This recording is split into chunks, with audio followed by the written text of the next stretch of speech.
Listen. Yeah. Yes, Lord. Get that out of there.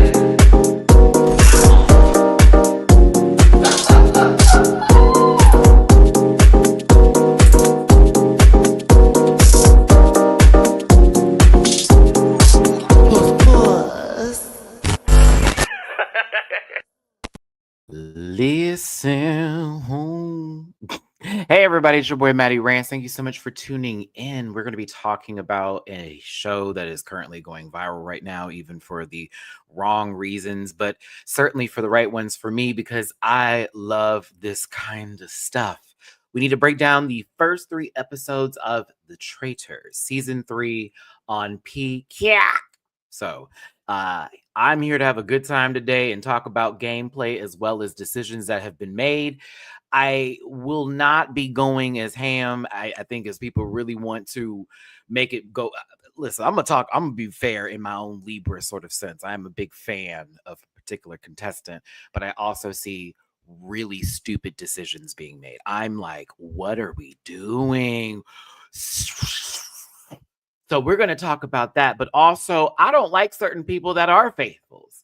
The thing is, I want the Traitors to win, actually, but I'm looking like, okay, hold on, we're not doing this correctly. How dare I say, good thing Boston Rob is there to rear it in, because high key, that 3rd episode could have been the last of days for my bald-headed sister. We are going to discuss it today. So I hope you're here for a good time, the best of times, the greatest of all times. But I'm going to be excited to talk about this show with you today. So let's go ahead and get a couple of things out the way before I start this up. If you did want to find me in any other social media links, such as like Instagram, this, that, and the other, there's a Linktree link that's available in my About section. I actually do reactions to these episodes on my Patreon. So if you want to join my Patreon, that link's available, again, About section. And it's for $1 a month. I already did all 3 episodes of The Traitors for this season have been posted to my Patreon. So if you do want to get in on that, go ahead and get you some. It's a good time over there on the Patreon. And trust me, I was gagged at a few moments on the show. Affiliate partner with Paramount Plus, get that free week on me. Stay a little bit longer, if you want to, and many more links available in the About section. I do want to remind people that this program, regardless of what anybody says, is for entertainment purposes only, and content's not intended to blind any religion, race, company, individual, gender, or wigs. All opinions expressed by myself are solely their personal views and do not reflect the opinions of every human being on the planet. Do not send hate to anybody that we talk about today or individuals mentioned on this program. That's just weird. Grab your libations and strap in. Maddie is a talker. You may be here for a while. We're going to be here for about an hour. I think I can get these 3 episodes out. Don't post any spoilers in the chat. If you feel uncomfortable viewing this program, consume some Activia, and have yourself a good hoot. If you also wanted to drop a tippy poo in my jar, just for your boy hosting with the most and show a little extra love, please and thank you. It's PayPal. Where is my phone.me/ hold on, PayPal.me/MattyRants, Cash App $MattyRants, and Venmo Matty-Rants. Do not disturb. I was like, let me make sure I put this on right now because I could feel it. A disturbingness is coming. But yes, what you can do is hit that like button for me, please. Show your thoughts and concerns about this show in these last 3 episodes in the comment section too. The algorithm cares about it. Numbs that up. But I do want to say, hey, thank y'all for tuning into the season 17 reviews and the panel reviews. I've definitely noticed a difference, and I do appreciate those of y'all who have been tuning in. Y'all know the panel has never been disbanded. People just have different jobs that have required more of them, and it is hard to film on Sundays, where it used to be the easiest of the days for us all to get together. So when they do have time, they do come through, and then we just have a set group in itself. So I'm glad that y'all are enjoying the show again, as well as other programs. Again, I will be having a members only situation popping up next week. I'm still trying to get some stuff together. Y'all know I lost my uncle recently, as well as the Viv, but my uncle right now is currently on my mind, as well as my family, and trying to get some things together for that. I'm still trying to figure out if I'm even going because there is so much going on in my life right now, especially with the need to get this healthcare signed up for immediately. I, of course, waited the last second to do so. And some stuff where I need to get a vet visit together. And it's just a lot right now. And it's really hard to fly out currently with only like a few days and not get a ticket that's ridiculously expensive. So, trying to figure that out. It may take a road trip. We haven't, it's many decisions. So I'll let y'all know what's up. But the next 2 days, I will be off trying to get some things together. So I do appreciate those of you who know me a little bit more than just for the review, but the rant pack in general. Love y'all down. So let's get to the show. I love some really messy TV. And that is the Traitors. If you do not understand where we're about to go, I'm about to give you the nice, clear package so you can unravel this gift and decide upon yourself if you want to invest time. Because for those of you who are here who have watched, this is what you came for, baby. That's the Rihanna song. Little doo doo doo doo. Gotta get the head right. Doo doo. But for the rest of you who's like, I just want to hear about this, Matt, like, is this going to give me something where I can watch? And do I really need to be concerned? Because you may know me for Drag Race reviews. And so Bob, the drag queen being on the show, winner of season 8, you're like, okay, I want to see it for Bob. Oh, you will be. All right. Let me get to the cast. Let's just talk about the cast right now before the other twist happen and others are introduced. And to sort of give you the idea of what the Traitors is, again, I've explained it in other videos, but lightly, here we go. Let's say a whole bunch of celebrities all come together at this big manor mansion, all this nonsense, right? Everybody's from a different show. Let's say under the umbrella of Viacom or whatever, what is it? Is it CBS or NBC? I think it's NBC.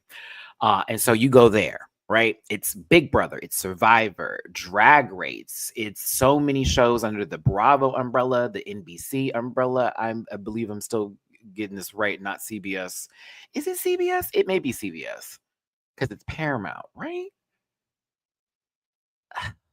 Give me grace here. There's so many new networks. I'm like, you just know they're from a bunch of shows, and they're all either really good at what they did on said shows, or they were likable people.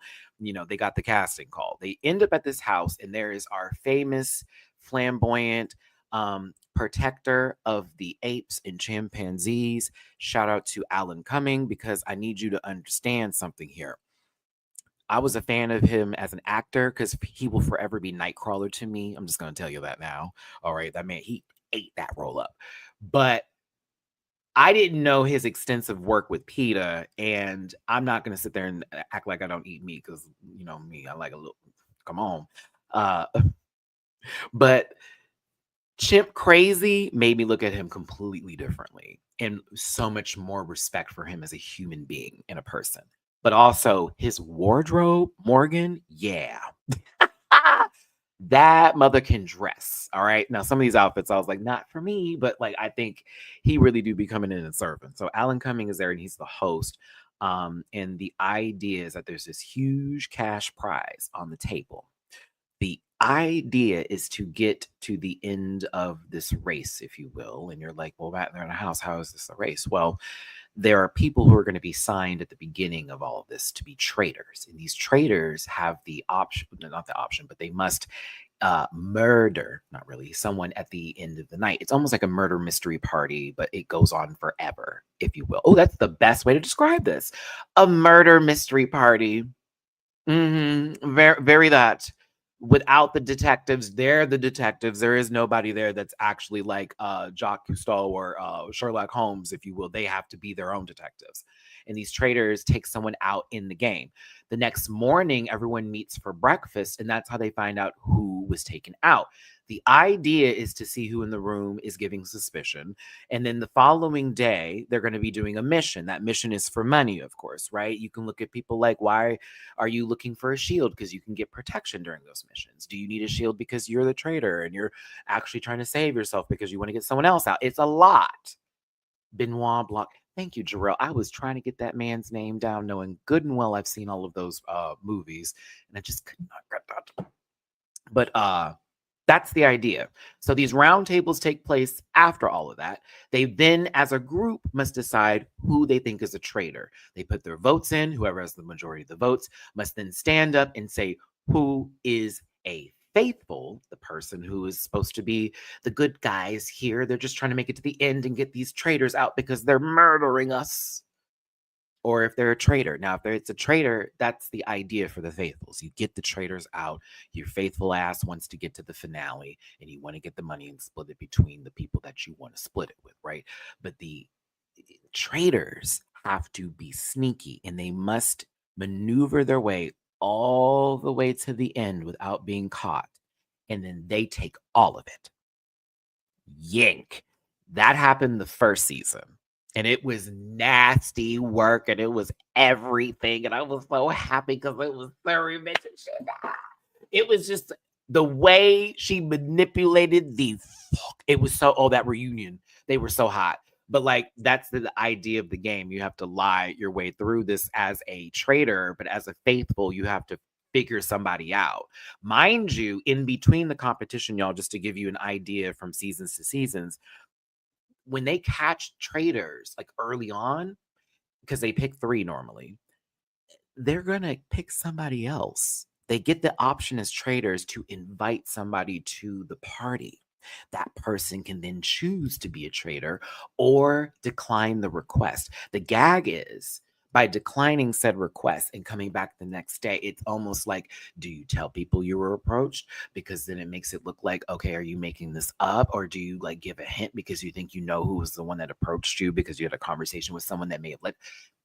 This game is tricky. It's very good. Well done television. I enjoyed the first season. I enjoyed the second season. I saw, I think, one in Australia. I have not seen any of the Canada ones because, VPNTs. I know Melinda Verga, for you Drag Race fans, was on Canada season 2 and Miss Fierce Delicious was on season 1. But there are a lot of the traitors across different international seasons. So you may want to check it out. But the US season is on Peacock. And that is an app. I'm like, and that is an app. NBC. It is NBC because I'm thinking of Peacock. It's not CBS.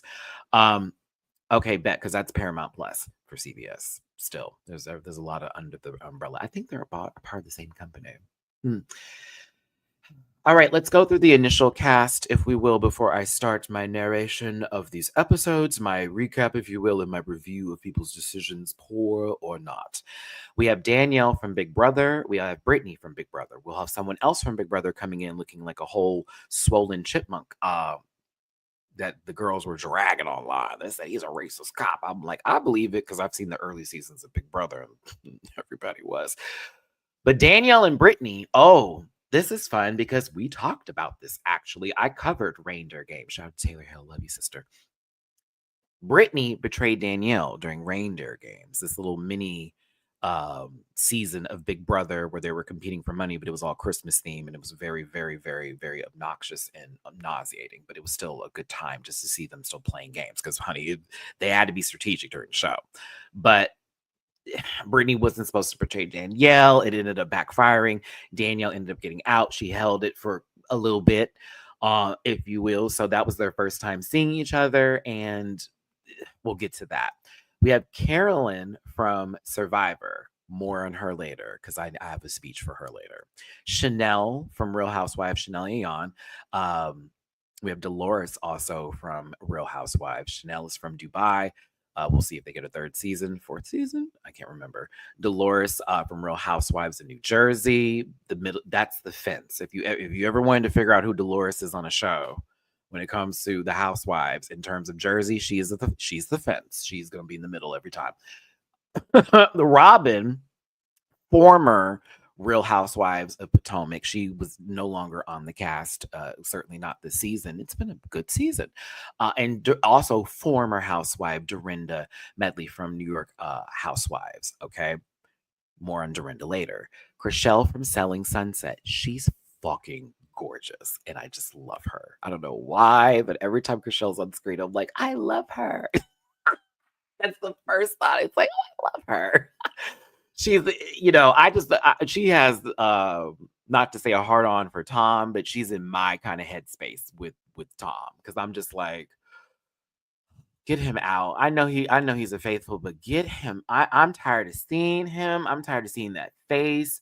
As much as we can do the Ariana thing and the full bit for that, I'm tired of seeing him. I just want him to go. He can say he's a faithful, and everyone's like, "Oh no," but I'm just like, "Oh, we don't have to see him no more." Like, he makes me so uncomfortable. Okay, Sierra from Summer House. I watch Summer House. It's a gag that I watch pretty much all of these shows in some sort of way and fashion. Some of them more than others. Uh, Sierra. I'm glad they had brought more black castmates because it was kind of just you for a second, if you will. And now every now and then they sprinkle a few more people. So good to see it. Still mad that they canceled Martha's Vineyard. I don't know why. What was that about? Like, I was a part of the audience. There was an audience there. You clearly can see that what's happening here. Nikki from WWE. I know my wrestling fans were happy Nikki was there. I said, come on with it. Of course, Bob, the drag queen, hey friend, on the show from RuPaul's Drag Race. I've been known about this way back in the gap. Like, my friend gave me a little tease. However, I wasn't prepared for how Bob was going to play this game, but we'll talk about this more. And I have yeses and nos, and it's gonna come from a place of love because I don't come from that bullshit. But at the same time, I'm gonna go, girl, you were dumb for that, and then you were like, okay, you ate that, sis, you ate it up. But my God, there are times where I wish I was in the room. I wish I was in Carolyn's body. That Bob and Danielle wouldn't be murking me like that in no goddamn cold. Like, there's no way. There is no way they're gonna be steamrolling me like this at all. Danielle, shut your ass up. I like Danielle, but there are times where I'm like, you don't see yourself, do you? You don't know what you look like disheveled, but like, okay, we'll get to you in a second. Jeremy from Survivor, Tony from Survivor. I like Jeremy's from Survivor. I hope he actually gets his ones this season. Tony and Rob. Rob is good at what he does, though, so I have to respect him. Tony, to me, is, girl, he backstabs so many folks. And then to me, it's funny how he acted at whatever we're going to get to later, but it's like, that may just be your reality TV karma debt, like just getting paid in that moment. We have Dylan, who is Zac Efron's brother and was on a show apparently about, people related to celebrities. I don't like Dylan, and I don't care how y'all feel. If that man is fine to you, he annoys the fuck out of me with that shitty smirk. I fucking can't stand. Like, I'm like, oh, every time. Well, the way he just be like, I know what's going, and I know he knows what's going on. But I hate the smugness. He doesn't even know he's doing it. I'm like, oh, you are so smug. You have to stop that. That doesn't actually help your case. Like, you need to stop. Well, I'm not going to say he's fine, but I'm going to say that the girls on the internet from a certain base point think that that man is everything. And I'm like, okay, that's for you, in your jeans, but go for it. Ivor, who is a part of British royalty in reference to it, and it's queer British royalty. I was like, sure. I was like, I'm here for that. I said, probably from a conservative point of view, based on how this competition's been going, Ivor, because it's been given that. It's been giving that. It's been giving very, very that. I'm like, oh, okay. Oh, like her. The backstory is a gag, but I also thought about how the game's been going, and I'm like, Purple Eater 40. Yes, like, it's giving. Oh, okay. There's your message right there. Wells from Bachelor Nation. I was like, oh, he can go, and I was granted. I couldn't believe Bob was on here from Biggest Loser. I couldn't believe the coach was on here. I was like, okay, not even a contestant that, did the do. Bob, the coach. I was like, okay, interesting. This is going to be interesting. Bob is, I'm going to get to you later, Bob. I'm going to get to you later. Oh my God, it's so funny. I feel like the Bobs are in sync sometimes when it comes to like speaking up on behalf of the women, I feel, but at the same time, certain decisions have been made. And I also go, there's this narrative online, they're getting rid of all the women. I'm like, it's 2 women and 2 men have gone home, not 3 women and 1 man or 4 women. It's been even, to be honest with you. If this is about the housewife that you like the most being eliminated, I get it, because it's like, how dare you take out my fave? But like, I have seen some wild takes online. I have seen some. I know Bob is out here dragging, tagging, and bagging, and doing what he do when he's responsible. I was like, oh, y'all are taking this a little seriously. And who is to say that Alan Cumming is not going to pull Dorinda Medley out of his skirt?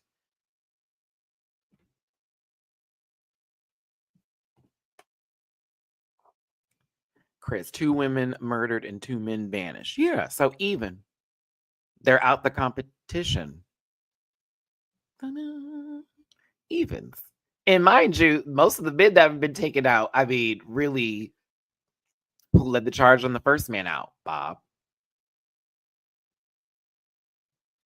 Just saying. Let's not do Tony. That was very easy. Oh. I can't wait to talk about that, because Boston Rob, I respect. Now, that was when I was like, okay, the game. This is me. Okay, the game. I said, now that man, I would be scared of him after seeing that take place. I would be nervous. Could not believe he did that. And with the smoothest, didn't change his tone, didn't shake in his voice, so calmly threw his friend right up. I mean, it was like watching him stab him directly. Like, we were like front and center for that murder. I was like, oh my God. We have to get him out. That would be the first thing I'm thinking. Oh no, Boston's gotta go. Bosty, you gotta go. I was like, what's going on now? Listen, okay, I'm sorry. Let me complete the cast. I'm getting excited talking about the show because it's pretty good, right? Okay, we have Sam, Britney Spears' ex.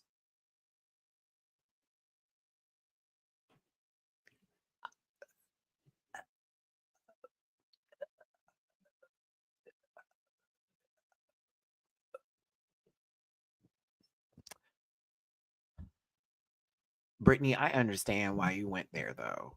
Not gonna lie. Not gonna lie. There was one scene in particular. That man was in the shower, and I was like, oh, I understand why she was spinning in that foyer. Okay, totally get it. 3-6 Beyblade Brittany. Do you understand me? That's what I said. I love you, Brittany. But when I see you in your foyer sister dancing, I just assume you're a Beyblade character and you fucking them hoes up. You're like God level tier. Okay. Hit me, baby. But Sam, to be very fair, there is absolutely no reason for you to be there whatsoever at all, entity or purpose, place or being. I don't remember you from anything but a few tabloid pictures, and now we have given you a microphone. It is weird, bro. No shade. So, like, fine as he is, it's really weird, even for him, like when he's speaking or like making decisions. I'm just like, what is his purpose? Like, what is he doing here? Like, are we gonna invite him to Dancing with the Stars after this? And is his star placement that he was with Britney for one point in time, and then like was totally madly in love, and then like flipped on her and basically try to gaslight the whole situation, and then try to take from her and be like, you owe me this, that. Like, I am very confused as to what this is. As far as I'm concerned, you took advantage of that lady, but that's just my take on it. I don't know you, young man. I don't. But to me, it looks like you took advantage of somebody in a situation where they were needing some affection that was put in a place where they weren't supposed to be and had all of their rights and everything taken away from them. So you're giving a lot of yeses versus the no's they've been receiving. And then when they got out of the situation and some freedom was required, you got to do what you got to do. But it was like, okay, well, I don't want to do this because it's not exactly what I want to sign up for. I'm just not as pretty to play with anymore. That's just my take on it. But I mean, yes, AP, I agree. I was like, ooh, but I don't know his purpose there. It's like, what are you doing here? You're who's X and for why? And then Tom Sandoval from Vanderpump Rules.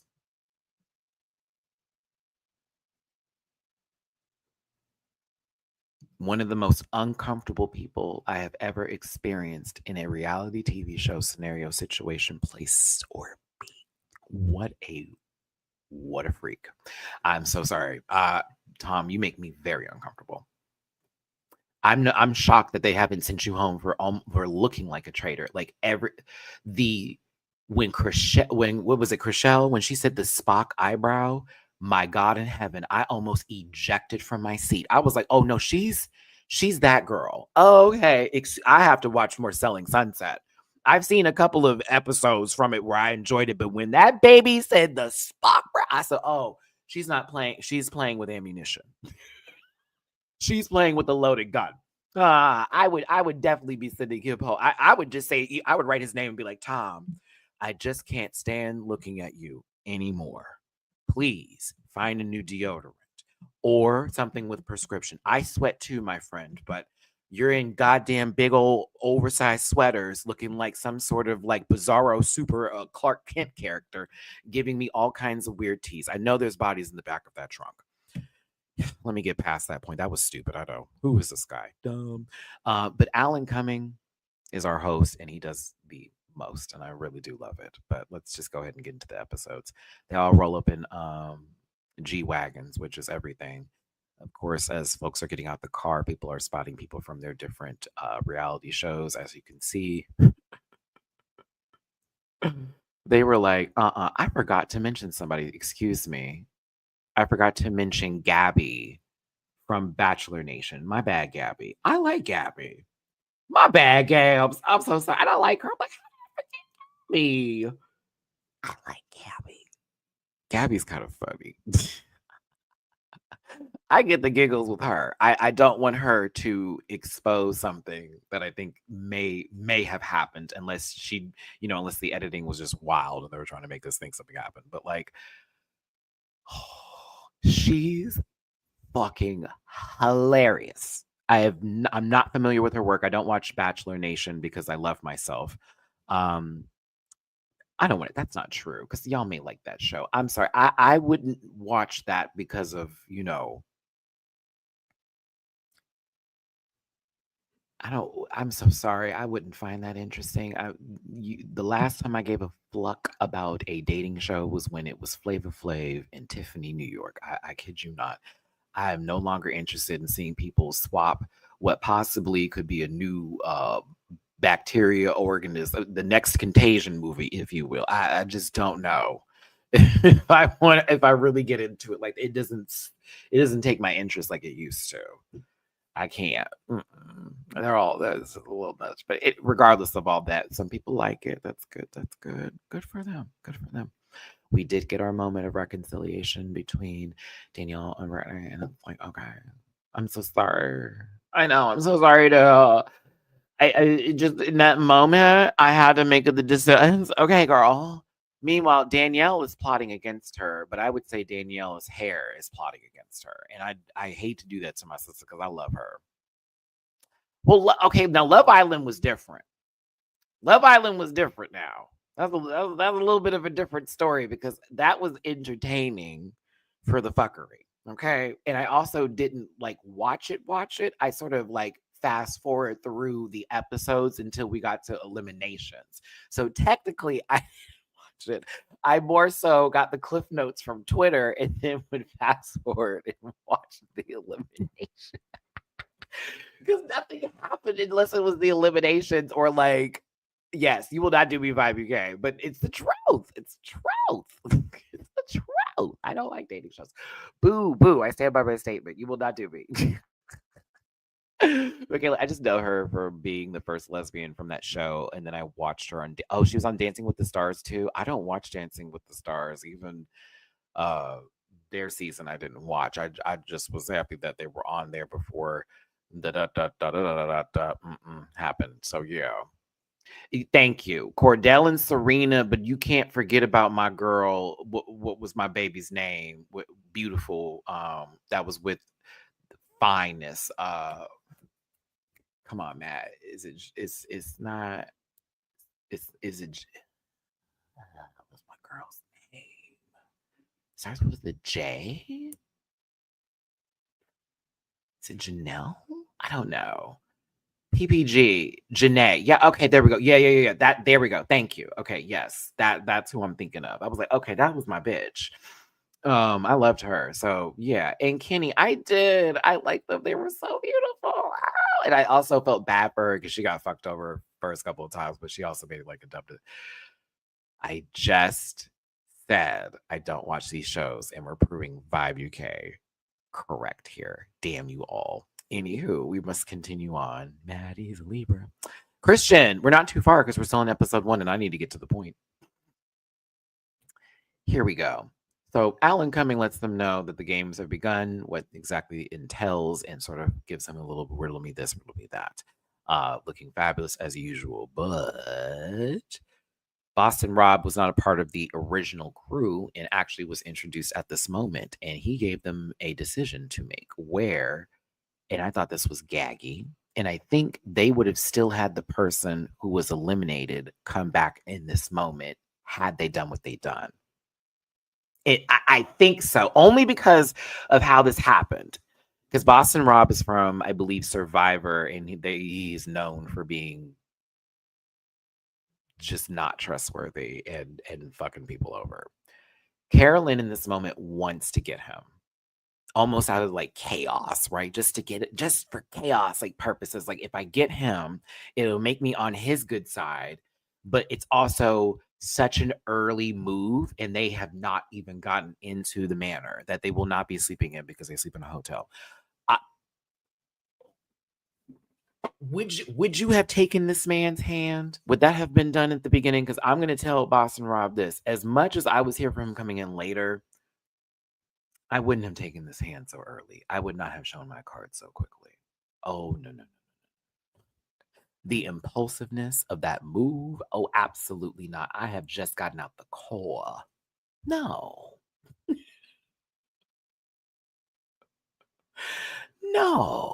No, baby. No. Nope. So no one took the hand. And of course, Boston was, told he couldn't be there. He took it very personal, but we'll see soon later. Sorry, I had to insert this clip of Chriselle because again, she kept doing this face like I don't know if they kept just replaying it over and over again, but this like, I don't know, should I pick up? I just thought it was so cute. I was like, Chriselle's such a kitty. But they get in the house, they're walking around, they're trying to figure out how, long they're going to be able to be in there before they're asked to go to the hotel. And they start to talk gameplay. So we have like the Survivor group coming together with Wells, who we won't have to worry about too much longer here. Tony coming in already trying to give this full, like, I want to be a faithful, and Carolyn clocking him. She knows, like, bitch, you're a liar. And of course, Tony's like, I need to watch out for Carolyn because she's like really all up in my business. But you're in there telling people, I really want to be a faithful. I wouldn't even be saying shit. What is your name? What show are you from? Oh my God, I watched that. Oh my gosh, I remember that. Oh my God, that's it. There would be no gameplay discussion from me because the ideal is, and this is what we need to think about here when we're looking at this, y'all. Like, let's imagine we're just sitting here in this house and someone's talking to you, okay? And we're doing a game. This is a game, like money. You're trying to be deceitful and you're just getting to know people, right? Why do I want you to get an idea of what I would want to have in this competition before we've even sat down and that man has touched the back of my shoulder? Absolutely not.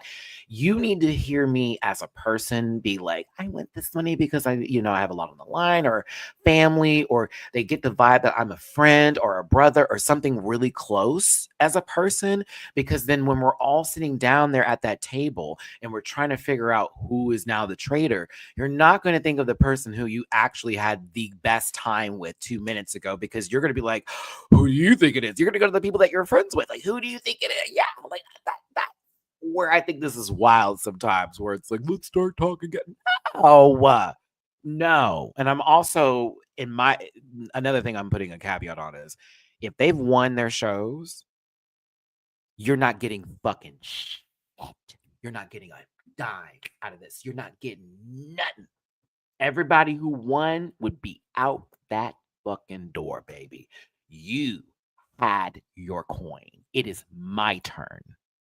It is my turn. You don't need another comma. You don't need it, bitch.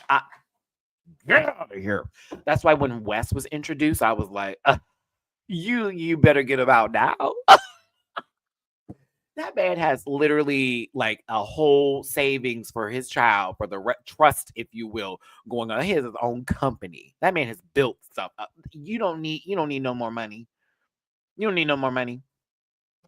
You don't need no more money. Life is good for you. You can get the appearance check, sweetie. You don't need that coin title that I gotta wait a whole year after the show airs that is gonna then deposit it into my check. I can see why Trishelle wanted that money. Look at her face. But like everything else. Anywho, thank you for tuning in, everybody. 100 of you here. We're talking about Traitors season 3. We're on episode 1 right now. Hit that like button if you will. Do me that favor. I thank you so much for tuning in today. I hope you're having a good time. If you want to drop a tip in my jar, please and thank you. PayPal.me/MattyRants, Cash Out /SimonRants, Venmo MattyRants, and if you want to drop a super chat, please put that thumbs up. Thank you so much for tuning in.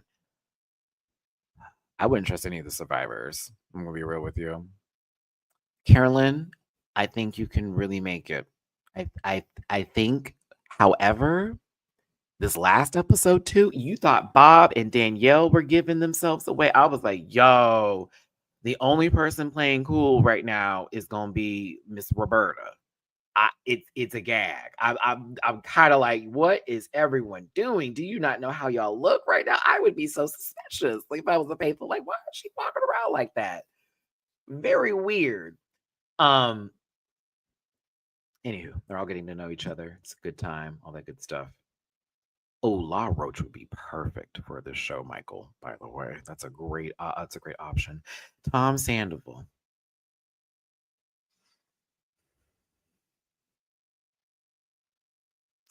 Anywho, before they sit down at their first round table, which isn't to banish anyone, but to more so find out who the traitor is going to be, Alan sits down and asks them what they want. He gives them the option to ask what they want. Oh, this was nasty work. Alan coming. Letting me know you watch Vanderpump Rules. This was nasty work. This was some punk stuff. And this is my favorite kind of punk kind of followery, like fuckery. You know what I'm saying? I can't say the word that I want to say, but shit like it's a tree. I said, doesn't feel good, does it? And how would you feel if I betrayed your trust? I would hate that. Wouldn't feel good, would it? All of us that knew of the tea and the situation and everything that went down and all of that jazz, the 2 seasons of, well, the first one of the first part of the cheating and then the second part where it was like, everybody, woe is me, and then all the rest of that, right? Before we all know. And I just was like, oh my God, that was wonderful. Thank you so very much. I think Tammy Roman would be great for this show too. And she also has that other show that she does where she's trying to uncover people's like infidelities and see people catch them in cheating and stuff like that. So Tammy would be good detective work, but she'd be even a better traitor than the detective because while she could figure someone out, they'd be nervous. I need her to be a traitor. She cannot be a faithful. They'd have to put her on. They'd have to make Tammy a traitor because I could see her eating this up, eating it up, eating it all up. Oh my goodness. Don't let her get on the round table so the accuser. It's going to be light work. Like how Bob did Zac Efron's brother. Because I was over here like, girl, like as much as you were on the money, you came in too quickly with what's going on. I wish he had held that out for Bob. I thought that was so dumb. Like we're at the second time we're doing this, and you've already been there. They like him too much, Sweet Pea. Like you have not gotten everybody to agree with you. You've just been the only person saying it. Everyone going, really? That's not an answer. Oh, I totally see where you're coming from. I don't think that. Yeah, totally. You sure? Yeah. No one was there. Like, don't know how to play this damn game. Anywho, Alan chooses his traitors. He chooses 3. Now, when they take off their blindfolds, because this is how they're supposed to try to figure this out early and try to get a traitor out very soon. You're trying to see if someone has a tell, like in poker, right?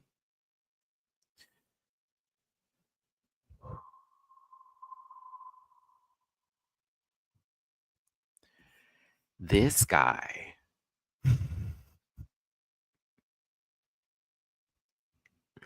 this guy, can you imagine if you looked up and saw this? Were you crying, Tom? Is that just sweat? Like I have like, what's going on? Did you cry this much when Ariana? Did you cry this much when you cheated on her?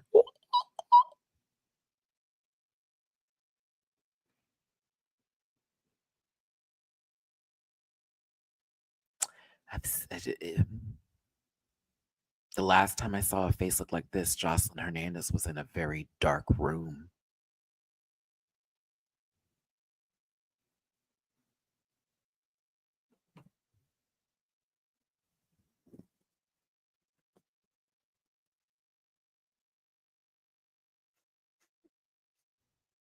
Anywho, I'd like to think it's sweat just because, Tommy's been going through it already.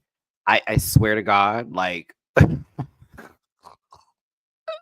I feel Ryan Murphy is going to come to him very soon and make a whole show around him being a SK, and possibly like having bisex with his victims. But it is what it is. God bless him. I see Ryan Murphy coming to you. You are literally the build. You are the exact fit. Mm-hmm. Mm-hmm. Danielle, I just be.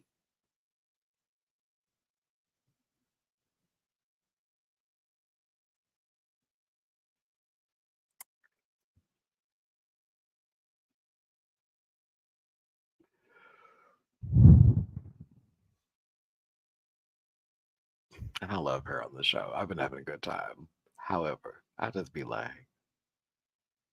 they be zooming in. I'm like, oh, don't do that no more. Don't do that no more. Don't zoom in on my baby hair no more. Don't do that no more. When I say I have Lenny Kravitz singing in my head when I see her, I want to get away. I want to fly away. Yeah, yeah, yeah, yeah, yeah, yeah, yeah.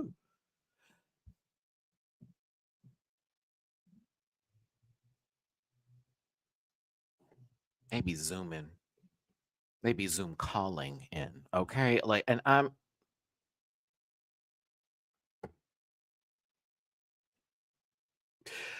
enough of that. Enough of that. It's not necessary, Matthew. That was rude. Love Danielle, but I hate when they zoom.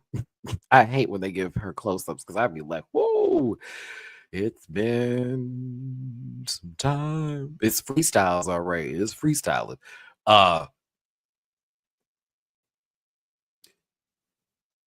we've got our traders. The first challenge happens though. This is before we've even discussed who is going to be a trader and all that kind of jazz. They're trying to get some money. Okay, is like I believe what is it $40,000 that they can do by going to these different marks out here in the water, and they must row their boat as a group together. Now they don't know what's going to happen when they get on the water, but they have to work together. This was an absolute dumpster fire of a fucking mess for the beginning of this. I am shocked they made it through. They didn't really, but like the beginning, I'm thinking, oh, I would have been hella frustrated. And you want to know who spoke up to get them all together? Couldn't believe it, but absolutely could. Bob the drag queen literally told them what to do. If y'all motherfuckers just don't heave ho all at the same time versus left and right, and what the hell are we doing today? You already had people that were supposed to be giving the chance in the first place. How is he in the back of the boat, the one that actually put them on? Oh, I knew Bob was ready for this game. Now, later, we'll have questions. But, like, this was that part. I said, okay, my baby up here doing what needs to be done. Now, here we go.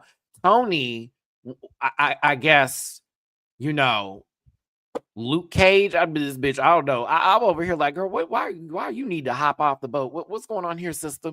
But they find out when they get these fuel tanks, which is a part of the money and the purpose of this program, which is to simply get, you know, every marker, then hoe it back and then get into this shield. So that way, everybody who is in the shield, by the time they get back within the time limit, can be saved from banishment. But they find out, because the idea of them was to all of them do this and then come back and everyone's saved. I don't know why they didn't think something was going to happen where someone's going to go home.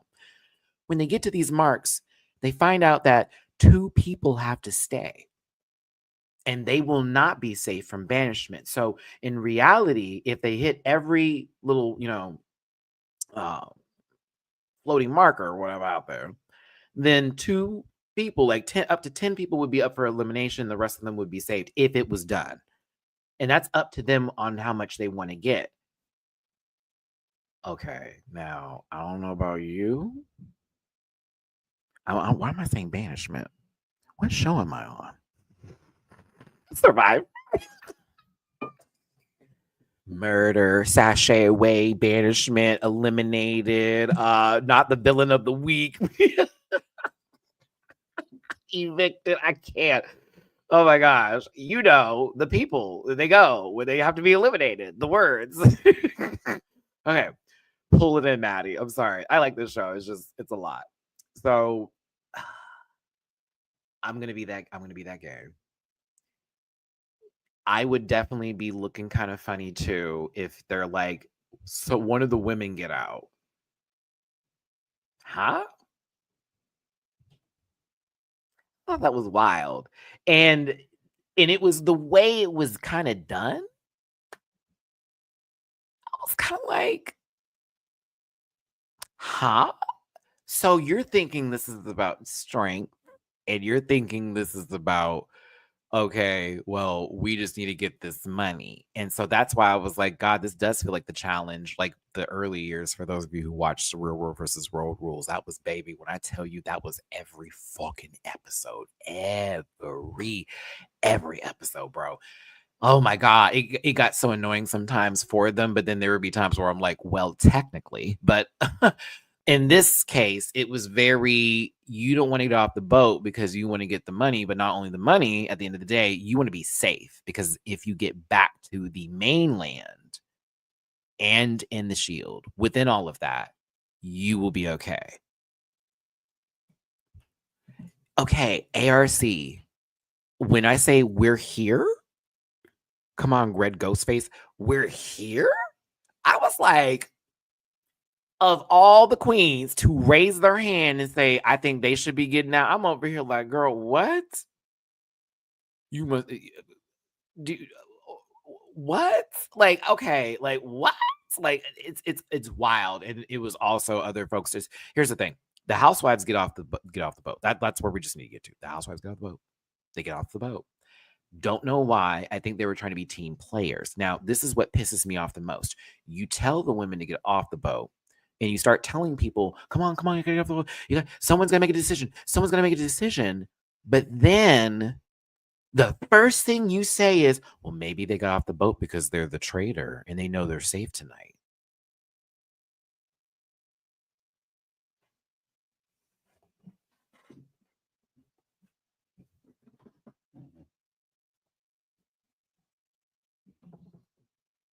Because the thing is that they're not voting tonight. It's just the traders who are going to make the decision, right? And the idea of this, of course, mini challenge to get money, but to be safe from being murdered, right? Okay, cool.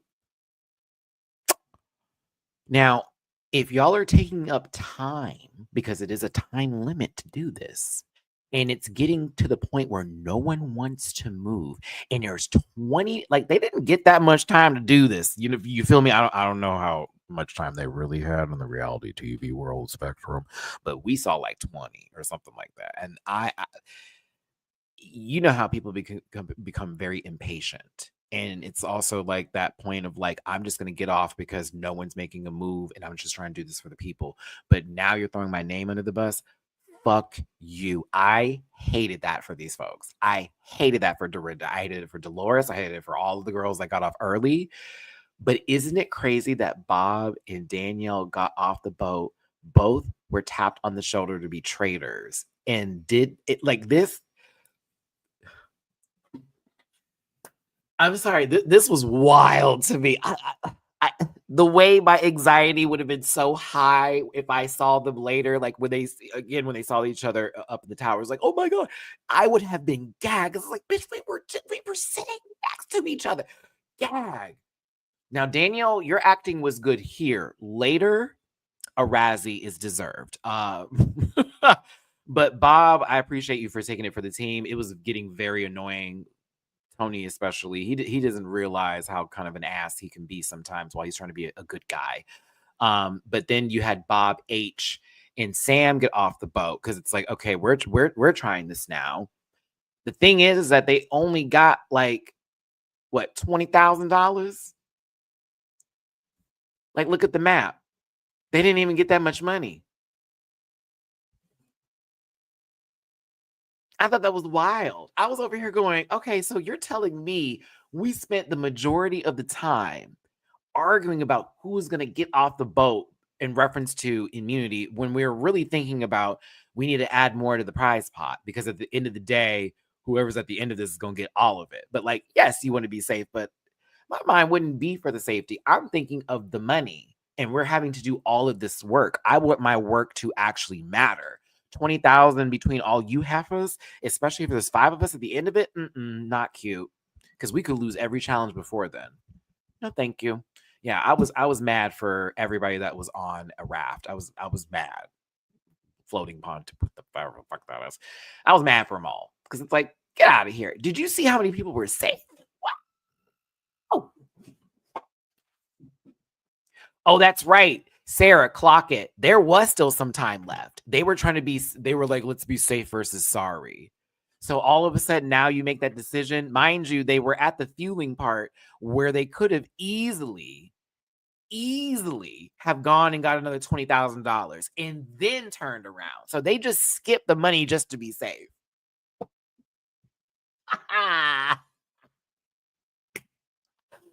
First day. I wouldn't like nan these people. You hear me? That's the reason that that choice made me feral. Can you imagine? And then mind you, they got to get in the car. They got to get in the car and go back to the manor first before the others did. The others had to wait until someone came and picked them up on their rafts. And then they had to go in later. So God forbid how long that took for them to do all of that. But Dolores was pissed. And rightfully so. She came in that house. I love how Bob came in there like, I'm about to say something, right? I'm about to say something. Do all that ABC. But Bob, you kind of came in and was like, that was wild. And then you kind of backed out of it a little bit because you were like, okay, maybe this is going to be a little too hard. I don't want to go in too deep. But Dolores came in. It was like, oh, absolutely. Not Dolores, Dorinda, Dolores, 2D sitting too close to each other. Came in hot. And this is what I don't like. She's expressing her frustration with the situation with the boat. Why is Dorinda's, I guess, emotions right now a cause for her to be a traitor amongst some people? Because then they were talking about it. I think Ivor even mentioned it, like, ooh, the way she reacted right there, very traitor behavior. What? You left my motherfucking ass on a boat for on a raft for $20,000 and you had time to go get more money? No, you're definitely losing the plot. Why we are pissed off. We had to stay back and everything, and we're going to be up for banishment. You are safe. Banishment to be murdered. You are going to be safe. I can be taken out this house. That's wild. I hated how they treated some of these people in this moment from the first episode, but I also loved it because it's great TV. I do not like him. I feel really bad about how things took place. You know, I really wish that there could be. when they find out who the traitors are and Danielle and Bob see each other, it is very much meme worthy. It's perfect. It will be used forever and ever and ever and ever. I thought this was excellent because, again, when we saw them on the raft, it was like, what the fuck? And then, of course, wow, y'all are really good actors. The unfortunate part is those reviews they gave each other will not work later in certain situations. I'm being very honest. Okay, when we also find out that Carolyn, was on Survivor, is also a traitor. Now, to me, Alan's decisions were fine with making Danielle, Bob, and Carolyn traitors. One, Danielle seems very much like, okay, I don't want to say the motherly figure, but yeah, she does give that vibe of like, oh my God, this is crazy. You're good friend, you're good mama, you're good auntie, someone who you're familiar with, and would work with you to get some people out. But we also know that Danielle's about that life if it needs to be done, and if she's given a decision, she's gonna make it. Mama works on emotions sometimes, but she's also one of my favorite Big Brother players too. So I was just like, okay, I can see Danielle doing this well. Bob is smart as very smart. Okay. Y'all know Bob's history just from even on Drag Race with them, even in politics, as well as them with just the debating. Bob is even go through the resume, sweetie. Bob know how to hold their own. So I thought to myself, this will be interesting. I also felt it was more justice for Peppermint since it wouldn't leave Bob in a position to be taken out and he can do the work. Because high key, I wish they had tapped Peppermint's shoulder last season. But then again, shoulder been right. And then for Carolyn, I mean, as much as I'm like, this lady is literally, I love her. And that is perfect because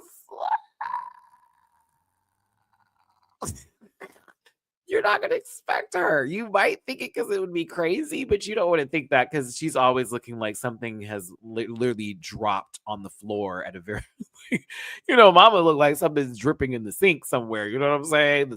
There's plates in the kitchen that have not been cleaned. But I fucking love her. And I love her facial expressions. They have that camera on her 24/7 when they're at the round table because she be making faces. I'm like, is anyone paying attention to her? It's the end of the first episode, but we also find out that there are 3 new players that are going to be possibly pulled back into the game. Well, 2 new players and 1 player that was, not given a handshake.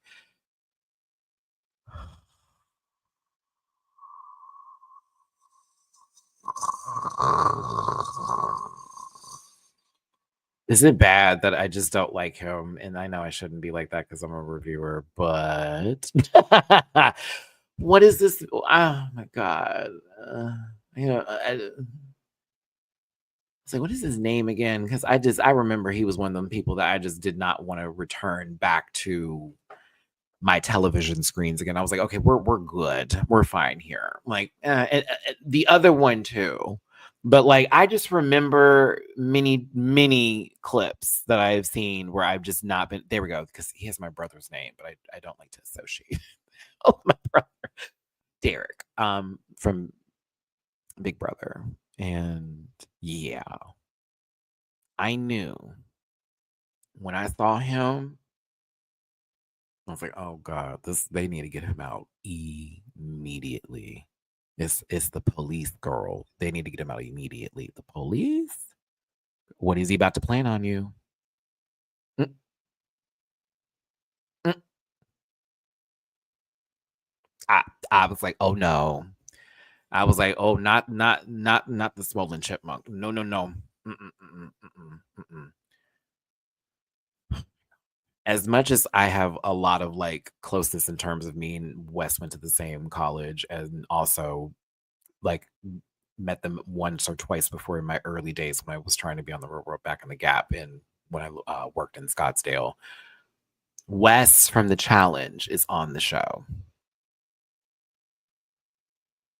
Wes has won a lot of challenges actually, and he's very, very, very, very well known for being deceitful and very manipulative. And if you don't remember, he was on House of Villains recently, got all the way to the final because he did exactly what he was going to do. But of course, it's a popularity contest, so that's why he didn't win said show. I thought it was wild. He's on this, but I'm also thinking to myself, girl, did something go down? Because you took a break. You paused the challenge. You said no more. You were tired of getting beat up by the young boys. Bet. So now we're on these shows. I'm thinking, what is going on here? Okay. Beard, God bless him though, because Wes is good TV and he can do a lot of work. But the difference is that Wes and Lord, I skipped. Wes and Derek are coming in as faithfuls, and we're told they're coming in as faithfuls. Boston Rob is coming in as a traitor, adding to Danielle, Bob, and Carolyn. Now, this is how that got interesting because there's never been 4 traitors in the room before. I was like, oh, Derek and Wes don't know that Boston Rob's a traitor. And they're talking about working together.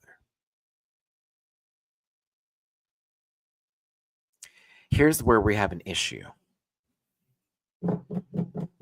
If Danielle and Bob get in trouble to where one of them can be taken out, what do you think Boston Rob is going to do?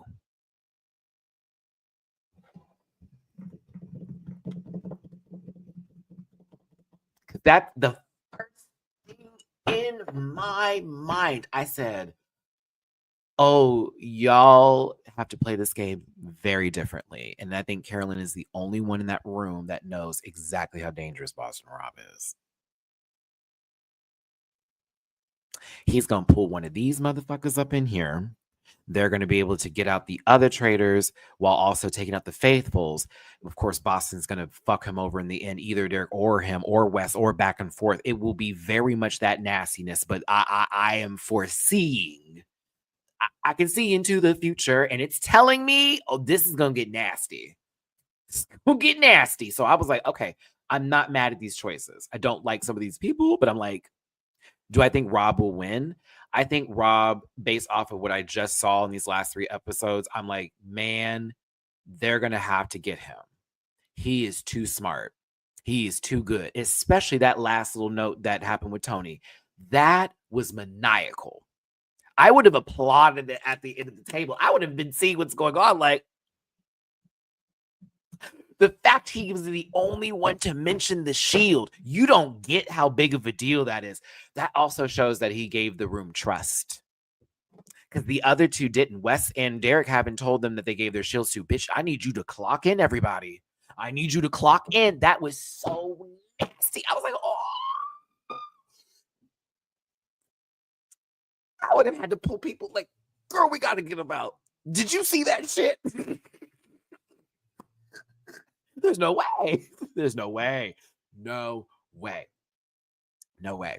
Sorry. I'll get back to it. Now, the first person is murdered in the middle of the night, and they chose Dorinda, which was a big gag to the people there, but an even bigger gag to everybody here in America or those who are Housewives fans. Almost so much so to the point that Bob has been receiving some really fucked up messages, and it's that toxic kind of fandom stuff all over again happening on a completely different show to Bob. And it's a lot of didn't deserve to win, oh, nobody knows who you are anymore, you ain't shit, everyone's saying they have had no reward. There's a lot of stuff I've been reading where I'm just like, there is just no way. And I'm so thankful today I did not retweet nobody's shit.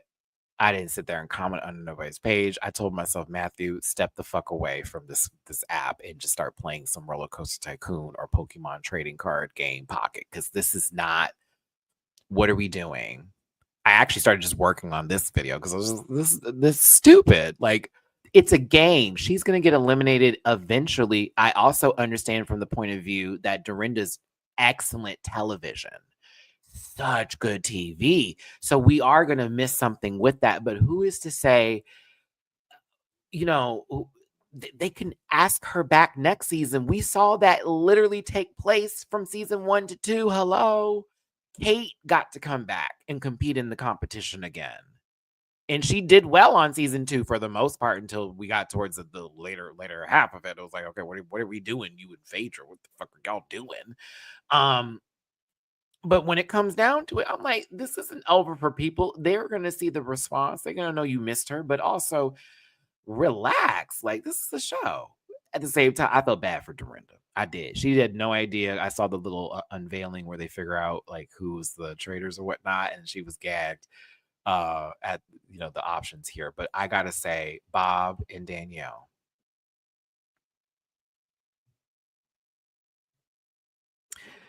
I want you to know, I get it. This is gameplay. This already all happened. I would have been locked in on you two in this moment. I'd have been locked in. I'd have been locked in. I would have been locked in. You're both right next to each other crying. And I would think to myself, did I see them with Dorinda often? Do they know each other like that? Why are they so upset? No one else is giving a hoot. They're these bitches go to BravoCon together and they weren't even given that much. No, Bob said he felt bad. He said it was a mixture of the two, but like him sitting next to Danielle does not help the situation. That's my problem. It's like, huh? Like I needed them to be on opposite sides of the table. I wouldn't want to be sitting next to my traitor friend. As a matter of fact, Bob, Danielle, and Carolyn are sitting next to each other.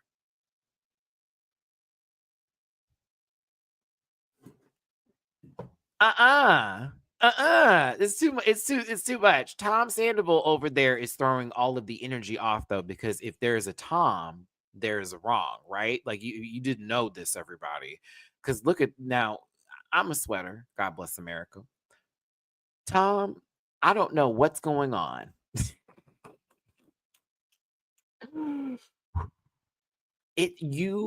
I swear to God, you change that energy every time they put that camera on you. And I know they do it on purpose. Like you came in, the faces, they had so many times that they showed you out of context for no reason, just to show you look weird. I think Peacock is having a good time at your expense, and I'm kind of here for it. So continue, Peacock. More of that. Actually, not more. If he gets eliminated, I'll be all right. Alan Cumming throwing their pictures on the floor is kind of, but also really fucked up. And then he has like a pun or a joke that goes with it too. Oh, it's nasty work. It's entertaining, but it's nasty work. So mean. Hilarious. All right. For Wells in this moment, this kind of set them up for their elimination. And I think to me, you don't want to be the one that's talking the most in the room. You want to add to the conversation. You do not want to lead the conversation. So as Robin Dixon, who is allegedly married, no, I'm just kidding. I'm not gonna do that to Robin. Listen, Robin Dixon, who has a roommate, Juan Dixon, from a show called Housewives of Potomac that she is no longer on. That was for Karen Huger, because she needs it. I know that the video of you and the DUI. I know Robin sat there and bathed in the full-on bathtub full of the tears of laughter. Being, I knew that bitch. Anyway, let me stop. Let me get off Potomac. The idea of going, well, I think it's kind of dumb for them to take out a housewife, because why would you want to do that? And then Robin comes in there and does this whole, well, I think it's actually a good idea. Wells took that. Okay, hear me with this. Hear me out. Robin just added like a different perspective to it. It's the way Wells took it. And he took it almost so offensively, like she was so aggressive with the approach. I thought that was, I didn't hear. Do you hear how Robin sounds? Like, have you heard her? Like a door being closed slowly. Do you understand me? Like you got me on some, what? The way she was talking to me about it. Huh?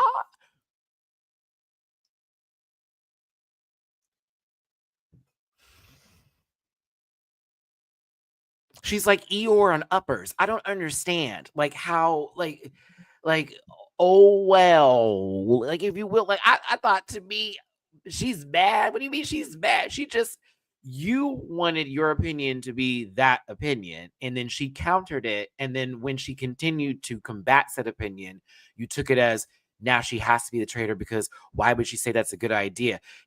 That's literally a housewife. Why would she want to take out one of her own? Come on, girl. I thought to myself, Wells, this is a road you're taking that you don't need to go down. to me, it put a light on him. It did. It put a little light on him as far as like reaching in directions that don't need to go. But also for Robin, I would have not taken that as Robin attacking me. I would have taken as it's interesting that Robin sat down and walked into this conversation where I was expressing my opinions and everybody else was sort of like just listening. And you are quick to tell me that I've, don't know what I'm talking about. Not she came in so mad about the whole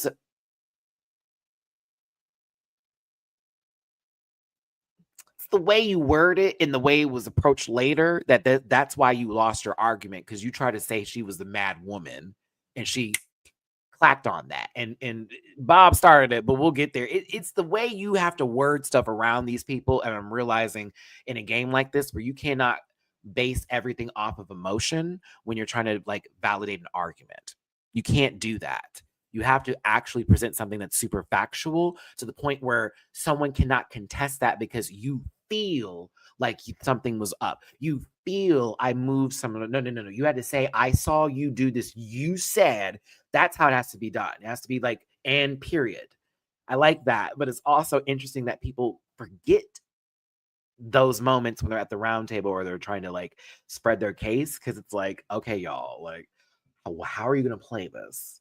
How are you going to play this? Now, they introduced the three people, and it's part of their mini challenge where they're getting money by also bringing people into the game. It's like you can either leave them up there and they don't get nothing, or you put the money in, you get the money, but you now have three people in the game.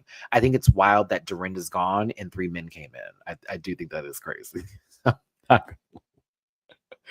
I'm sorry. That was wild to me. I was like, why? Why wasn't there another woman up there, and not to be one of those cameo? Because I know sometimes it's like these people like, Matt, you're kind of going hard for it. No, I'm just being honest. It felt weird. It's three of them compared to the fact that they could have had some other person who was a woman who also is maniacal and twisted. We know many from reality TV that would have served a purpose here. Hell, wouldn't it have been funny if New York was up there and West just dealt with her on House of Villains? I don't know when the timing of this was filmed or whatnot, but I'm just referring to that. Like that could have been somebody who could have been clearly an interesting character in this cast. Oh my god. And it would have been interesting too, because New York interviewed Bob the drag queen for that little show she used to do for the Tiffany Breakfast with Tiffany's. I'm just saying, like it would be.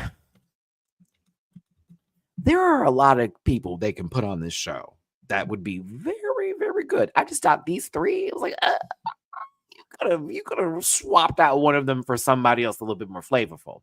So the idea within the time limit is to get all these coins into these little cylinders, and based off the amount that they get in there, they're going to get that money towards their pool of coin tatas, and these people once again get put into the competition. Now, Wes and Derek know that they're faithfuls. Rob knows that he is Braveheart, a traitor. I think it's the name of the show. My brain gave up. I was like, oh, he's a traitor. So Rob's got to play the game of lies, while the other two need to play the game of let's figure out who is what's up. Mind you, they've already worked together or said that they're going to work together. We shall see. Hold on, wait. Is that Tony being? Who is hugging Tony like that? Oh, okay, that's Jeremy. I'm searching for a real love. Da da da da da da. Don't real love. Why is Tom Sandoval doing the house tour? And then they're like asking Tom what he thinks of like always sweaty. Asking him what they like think of, who they think is the traitor. And I love how Wes is like, obviously this guy has no idea what the fuck is going. I think all three of them were like, yeah, no. I think this is an idiot. We're gonna have to just move past him. We appreciate the tour. All right. Now Wells is going into this because him and Zac Efron's brother have are really hyper focused on Bob a tad bit. Couldn't be Danielle because they've talked to Danielle that their favorite bottle of syrup has made them feel good. So they want to make sure that the lady gets to stay, where Bob is now the emphasis and the focus. Now, here is the problem. because they weren't even going to go at Bob at first. That was just the idea of them thinking that Bob could have put something, because they were talking about it. I was like, okay, listen. We get into the Robin bit of this too. Excuse me. Hold on. I'm mixing up my Zac Efron's brother, the next episode with Wells. I got them confused real quick. We'll move that portion of my feelings to the third episode we're about to get to. But this is where Bob says Wells could be the person who is actually like the traitor. And it's because I haven't gotten to really know you. We haven't really spoken or something like that. I don't know. And this sort of brings the Robin conversation up into the equation, because once Bob says a name and then Robin's like, well, when I talked to you, you felt some sort of way. And then Wells is now defending himself in that situation. It's now Robin against Wells. And yes, Bob, you did back up. And I thought it was wild that you didn't vote for that man. I was like, what? I was like, you started the case, but then you said Ivor. And I'm thinking to myself, like, my brain flipped. I'm like, hold on. Why would you do that? No, Bob eats later. I'm glad he did set this up though, because nobody was speaking. And that's the second time where he's had to like actually say something to make people go. Because this is getting a little annoying. I'm not gonna lie to you. Every round table, yes, going even into episode 3, they're just staring at each other for a good goddamn minute. And it's so annoying. Like, someone say something. The problem is the first person to speak has the light. And if that person's shot is shoddy, oh girl, that's the problem. Do you have a case to begin with? Because if you don't, and you start this up and your case is then broken, someone can easily flip that shit right back on you. And because you already know you're not winning no debates today, you are now up. And that's kind of what happened to Wells here. He got called out. He wasn't ready for the debate with Robin. He thought he had a case with the way she was acting. That's my friend. That doesn't make any damn sense. And Robin, listen, it's clear that you have been beaten, if you will, verbally through years of Housewives gathering you, my darling, that you have built up a full tongue ready for the slashing and the bashing and giving what needs to be done. I am very proud of you. Episode 2 and 3. I'm like, oh, Robin, who is this? Who is this side of the beige coin? My God. I'm gagged. Gagged still. Like, this bitch, she's putting in work. Couldn't believe it. Ate him right up. Wells is not ready, and neither is Zac Efron's brother, if I will. I love how Jeremy's like, we gotta teach you how to debate. Honey, I don't know about that. Like, you can teach him, but I'm gonna tell you, an educated Sith, an educated queen, oh, you're not going to go far. You're not going to go far. That girl has been in the bars and has dealt with the viciousness of the club life on top of having to go through the corporate world. You're not going to make her. You're not going to do anything. She is battle ready. Okay. So I was proud of Robin in this moment, but I'm also looking at Wells like, you kind of, it's the way that you weren't ready for this moment and you got ate up because a lot of people saw them getting onto you and throwing it your way. Now, we do have other folks that sort of had names being thrown out there too in this moment, because, you know, everybody wants to make a case, but we already went strongly on Wells. Now, Tom, nervous Sandoval. Okay. Tom makes me uncomfortable Sandoval. Okay. In his little sweaters, right? Needed to open his mouth and say, and thought that Chriselle could possibly be a traitor with not one bit of sound argument or proof. Look at this. I almost said something fucked up.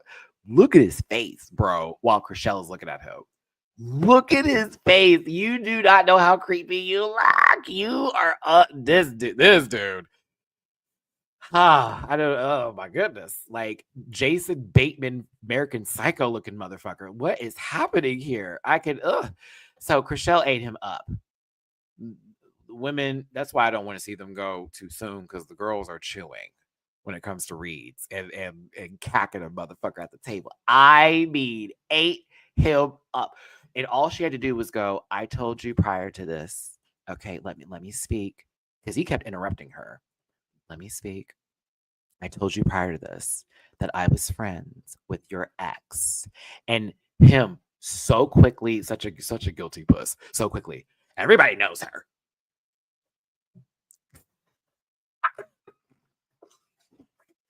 I was like, you didn't even have to say anything. Because she just made a statement. That's a fact. And that's it. It didn't even need to. When I see shit like that, I go, bro, let her finish and then follow through. Where it's like, then you can go, yes, I am aware because you told me, but also everybody else knows her. That wouldn't fall into my decision making. It's the way you jerked so hard by the fact that she said that. To then she brings up that you also look creepy as fuck. You gave the Spock eyebrow the way you looked at everybody. You look so suspicious. And he does. He does. He looks like he did something totally wrong and he knows his lawyer is not going to get him out of it, and that precious life is gone. Like, it's giving that. She did the Lord's work, and poor Tom, but not really. And she put that Spock. Oh, she's great TV. She's great TV. Okay, here we go. Excuse me. This is now where I get to Zac Efron's brother, because they of course brought Bob up into the situation. This is where Bob's name first gets mentioned again. Um, and of course, it doesn't have any weight right now, but this is why, to me, he should have taken this like X, because everybody at the table was like, "Girl, no." You know what I'm saying? And he shouldn't have came back for this again the following week. Shouldn't have, because he didn't have enough to go with. At the same time, yes, he is. Yes, he was on the money. He just didn't have enough to go with, and that was the problem. Uh, way too early. Way too early. I would have let a couple of faithfuls die before I would have started like getting a traitor out, to be honest with you. Because then that the numbers go down, it makes it easier, if you will. I'm also not trying to share my money with people who I find annoying. Wells was the one that was voted out. Of course, he's a faithful, and everyone was shocked. And it's like, what are we gonna do now? Zac Efron's brother is still hard on for Bob. I don't know if it's a thing. I don't know, guys. I don't know. I'm just kidding. But they believe that Bob is totally a traitor, and Aeon agrees. Now, Robin, who Jess was sitting next to Bob, who, if we let's remind each other, Bob and Robin have sat next to each other every round table. And Bob kind of had her back.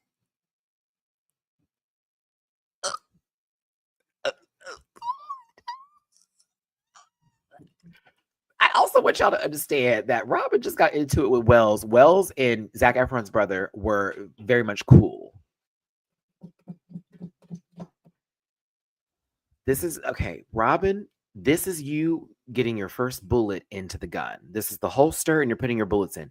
I didn't even realize what you were doing here, but I also clocked in because when you were then pulled to the table later, it was as if you could easily pull this moment back in. I was impressed, honey. I was impressed. I was impressed because Bob was they were trying to get rid of you early. They can't do that now.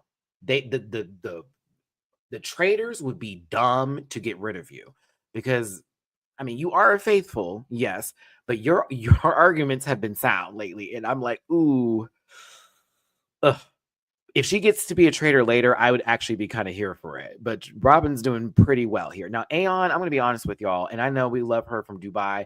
I didn't see her doing anything on this show outside of, oh my God, what is this? Oh my God, what is that? It's too much. Oh my God, what is this? Oh my God, what is that? My fashions, my clothes. And I like Aeon, but I wasn't really wanting to. I was good, to be honest with you. I was like, I'm here for her either way.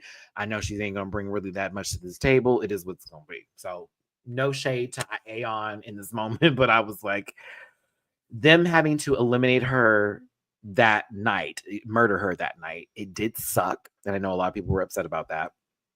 But I think for me, it did cause the chaos that Bob was saying. I'm also thinking to myself, he should have hit someone else too. Like, as much as it's like, okay, I get it. It's the chaos like way of doing things, and you want everybody to be completely lost for what the fuck is going on. But at the same time, I was like, why not get out? I would have wanted to have sneak Ivor in their sleep, but the problem is that Bob voted for Ivor in the round table, and that's why I was mad he didn't vote for Wells, because Ivor would have been the perfect one to take out. Boop, right then and there. Well, they can't take Wes, Derek, or Boston Rob because when they were let back in the competition, they had immunity for the first week because they just got there. So they couldn't vote at the table and they could not be killed that night, which also gives Boston Rob like perfect, like they can't take me out because I'm already a traitor and we're going to help in this decision. So to me, this is where I'm trying to make sense of the whole Chanel being murdered bit. Bob is cool with all the housewives. Most of the women in the house trust him. Taking out somebody that they believe or that has trust with, it's like, oh my God, that's my friend. He would never do me like that. So they wouldn't think that Bob would be the one that would be taking them out. They would think it would be somebody who they already feel didn't have their back in the boat earlier. Somebody who has been always saying a woman's name. If I'm being very honest with you, they don't know there's 4 traitors. That's the real gag. I think I don't know. Did he say that there was another traitor coming into the house? I don't know if he said that. Maybe he did. I think they did tell him there was another traitor coming in. There were more faithfuls and traitors coming. I don't know. I think they did. I may have missed that part. I was probably being too loud at the TV when I was watching. But no, he didn't. Okay, so he didn't do that. So they only think it's 3, which makes this even harder. That would really. That would.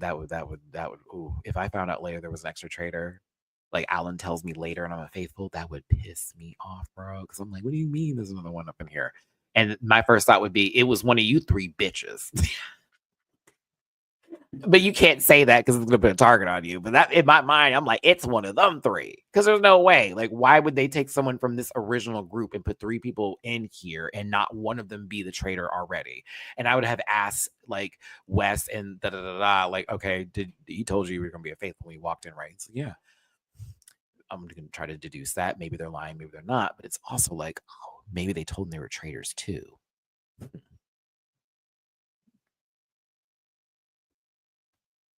But Derek said at least one of the 3 was a traitor.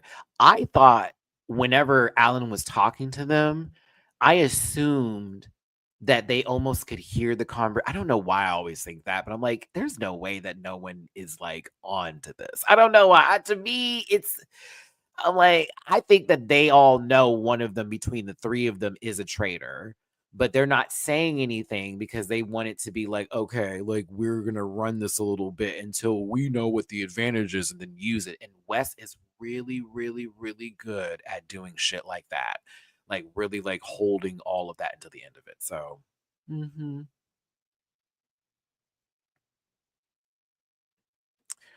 Carolyn, they're running over you, sweetie.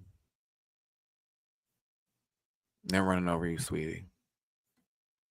Stand up, Carolyn. Stand the fuck up. Get up.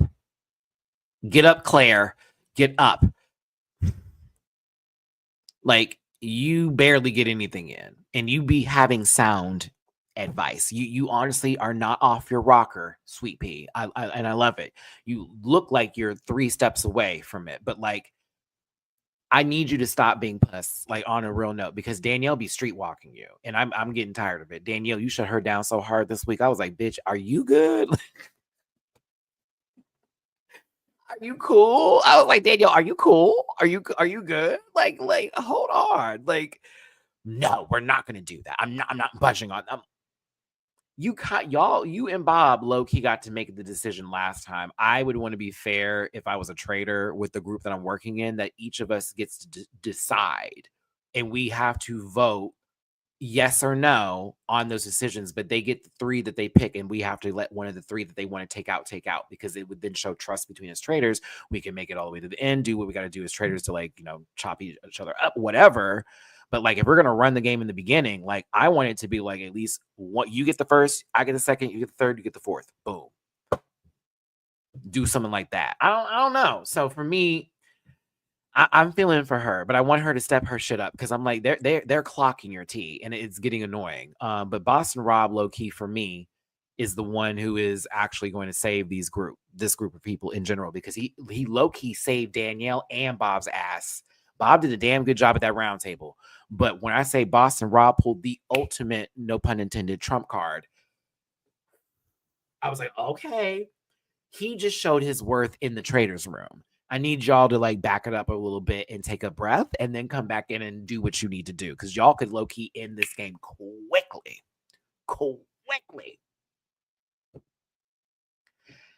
Here's where I see Danielle fucking up, and then Bob will follow. Okay? this is where I see it at. Okay? This is where I see it at. Actually, I already think I mentioned Bob, where Bob had messed up earlier, which he'll be a target that they bring up to the table. But Danielle, to me, I thought this was absolutely wild. When she comes in, when they're trying to figure out who got murdered, which was Chanel that night. You guys, can you tell? I'm always so scared it's gonna be me. Oh my God, can you not see? Can you not see? Oh my God, it's just so much. It's so much. Like, really, like, oh, it just makes me go wild. And I'm like, whoa, like she keeps on emphasizing this point. She keeps on like putting this, like, like it's heavy. Like, it is such a heavy emphasis, to where it's almost like there is no one else in the room talking but you.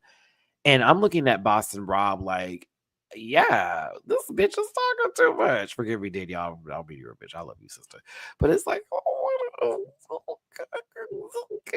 could you shut the fuck up for 2 minutes and just sit down like a normal person and put some butter on your bread? You better learn from Phaedra and start eating your food and not say nothing and be like, wow, the entire time.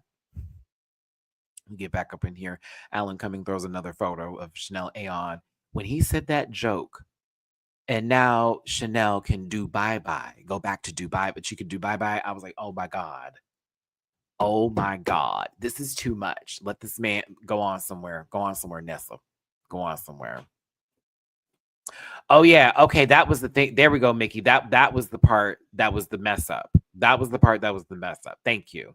Because Danielle and Zac Efron's brother also had like some cool thing going on, right? So when you come up in here and you're already giving a whole lot today, and then you mention Bob's name, who he already was thinking was a suspect, and now you look suspicious. And now let's start adding things up together. They were on the raft together at the beginning. Like, you could start to like click things together. Like, oh, Danielle and Bob are clearly working. Now I feel like I have a little bit more on Bob. I don't want to come for Danielle because that's my girl, but my mind is now like click, click, click. Okay, maybe I'm in the right direction. She might as well say Carolyn's name too. Or what about you, Rob? Maybe you're the traitor. Just name them all and just be like, huh. Fuck. Ow, I can't. This was so mean. This was so mean. Bob H, this was so, oh my God. Was this giving the mean gay at school with the popular girls that wanted to fit in? Because this was wild. Like, Carolyn, I know you look like you're about to like literally break into pieces, or someone's pulling the worst piece they could find on a Jenga. But you came in there to talk to them, and then I don't even know what the conversation was. Like, do y'all hear me? She's like, come here, let me talk to y'all real quick. Then it proceeds to go, I'm just so scared. Yeah, I would have also looked at you a little light too, but I wouldn't have done what I did, leaving the room. You know what I mean? It was a little odd how Carolyn pulled them in there. Didn't even really. I'm just shaking. I was like, okay, what are we talking about?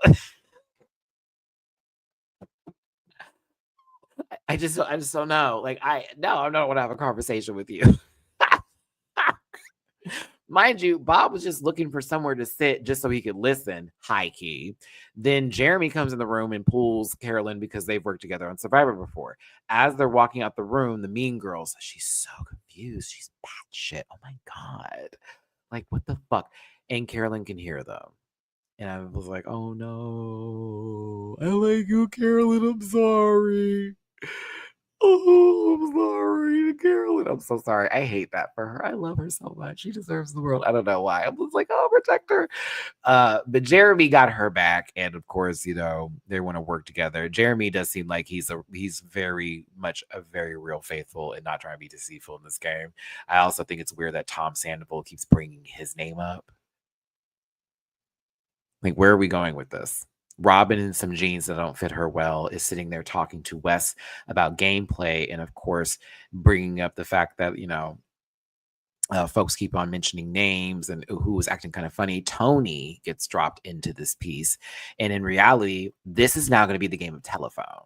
And I thought this was what this episode in general was.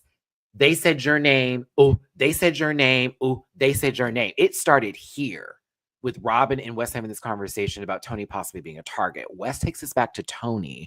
Why me? Why me? I've done nothing for this game. Why me? Why me? Mind you, you wanted to be a traitor. And you were like all up. I want to be faithful so bad. Got the position that you wanted, but high key, I would have thought differently and immediately thought you were a suspect, to be honest with you. He annoys me. Zac Efron's brother, once again, has Bob on his mind and wants to make sure that everybody's on board with him. He doesn't realize, once again, that there are people in the room that also like Bob. So, including a traitor, Boston Rob. Now, this is the second time Boston Rob has been in the room where they're discussing traitors being traitors.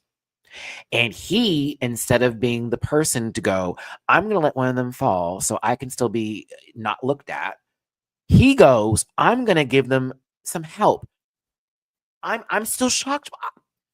When I say I started respecting this dude, I was like, oh my God, he don't even have to do this right now. He could literally let them fall. He could literally let them go and let them look a fool and go out that door. And it's like, you did that to yourself. So this man actually kept both Danielle and both Bob in the game, if you will. He hasn't, I don't think he's done Danielle's favor just yet, but he definitely got Bob. He saved Bob. Bob would have been fine. I don't think Bob would have been voted out tonight, but he definitely would have been the next person the following week for sure. Like for sure. Because of how, oh, we didn't get him. And I told you, and da da da da da. But it was something that Boston Rob did where all the energy changed in the room. He almost took a hit, if you will. It was wild to see it. I was like, yo, this is crazy. But I don't like how Zac Efron's brother is just continuously like after him. I'm like, Jesus Christ. Like, I know you come from like a good face, but there you go. Jackie. Hey, Jack Fed. Rob is usually so cutthroat. I don't know why he's saving them, but I'm happy about it. I mean, for our drag race sakes, Jake, Jack. Why I say Jake? Oh my God, we're getting names confused. Jackie. Shout out to Jack Fed. I still remember our lovely brunch out there in LA, Jack. Bitch. We were trying to get that bill forever. Oh my God. We had it scheduled everything. And we get there. The food was good. But I remember us trying to get that bill and I was like, sister. I said, is he gonna come back? Oh, back to the show. Alan Cumming brings them to everyone's worst nightmare, especially if you don't like clowns at all. But the challenge presents. I think I had oh, that's right, because I was meeting the people from. I was going to that party. Oh yeah, I went to that party with the House of Oh, Matthew. Oh my gosh, I totally forgot about that. Oh my gosh, that's right. I took the pictures with AJ and everybody from House on Fire. I went to that party and completely caught the Vita after that because I decided to swim in that water that wasn't clean. So, anywho, back to this. I'm sorry, I did have a lot going on that day, but I was like, we're getting brunch, bitch. They have to go through this funhouse maze. Okay, I'm gonna tell you where my anger stems because this is stupid. Why didn't anyone just go when the man told them? Alan said, you need to describe as you go through this maze which door is correct, because if you get your balloons popped, the next person has to go and they have to go off of the directions. Why not use numbers? The first people that should have walked in, listen to me and listen clearly. Hey, everybody, we see 4 doors. One all the way to the left, a second one, a third one, and all the way to the right. How we'll describe it is the far left, right, far right.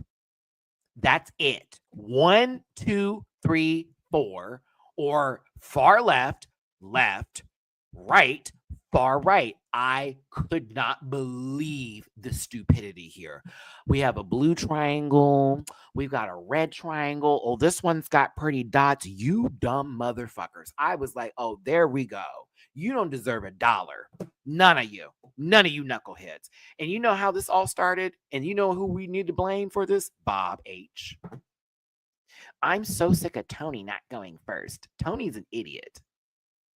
Hey, Tony, I know I'm not supposed to come for you, brother, because you low-key got fucked over today. You come on now. You and Nikki. I know Nikki was like, I roped into this. Well, you should have been focusing because there was money on the line, dum-dums. But like y'all came in there and didn't describe shit. You started talking about triangles. What made me even more mad is that even though they got popped at the beginning, that there were other teams that went after them that also had the opportunity to actually give clear instructions and didn't do so. Wild. Bob had a heart on. That's what the H stands for Tony. I'm so sick of the men not going. Listen, I know my bent wristed community. We got to represent and stand up for our girl. Well, we get it. But I'm thinking to myself, I want someone who I know can actually speak and give good directions and start us off on the right foot, if you will, to get us in the door. Why are you doing this by color? Why are you doing it this? I thought this was crazy. They ain't getting no money. I'm just gonna tell you now. They ain't getting no money. Who got money? They ain't getting no money. Money? No money. Nope. No money.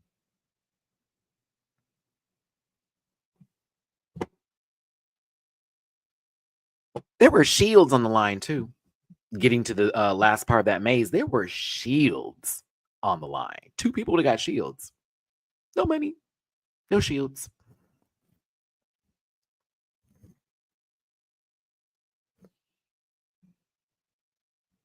Talking about who is doing what and this and that and the other. I was like, okay, girl.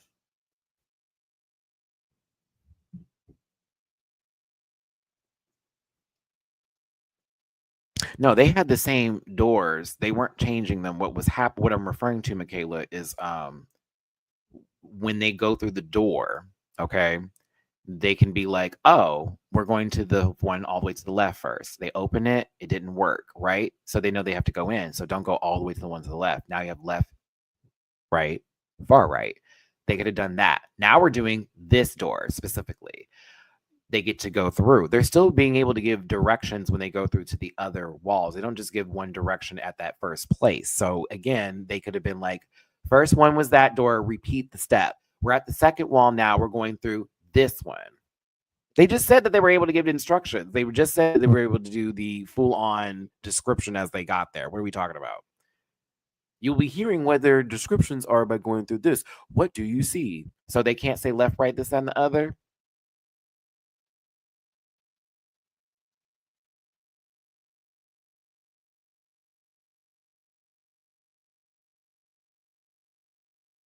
They could only describe the color patterns of the doors. So they weren't going to win this.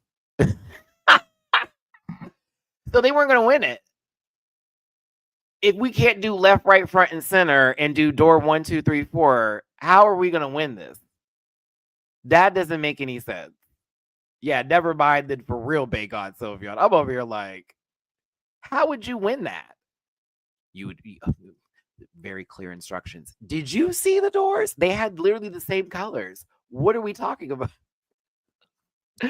See, okay, no, now I have a little bit more grace for how I feel about this situation because I would have also sat there going, what are we talking about? That man said a blue door in the front right corner of the center of this going forward to this one. When we got to the spider web one, because there were spider webs over there. I love West thinking with that. Well, this one had spider webs over it. And so there's spiders on the door. So that must mean that this is the one. I wonder if the doorknobs were different colors.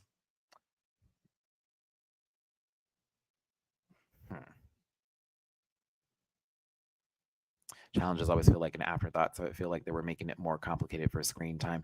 They kind of did that. Well, the Traitors does that a little often. They do.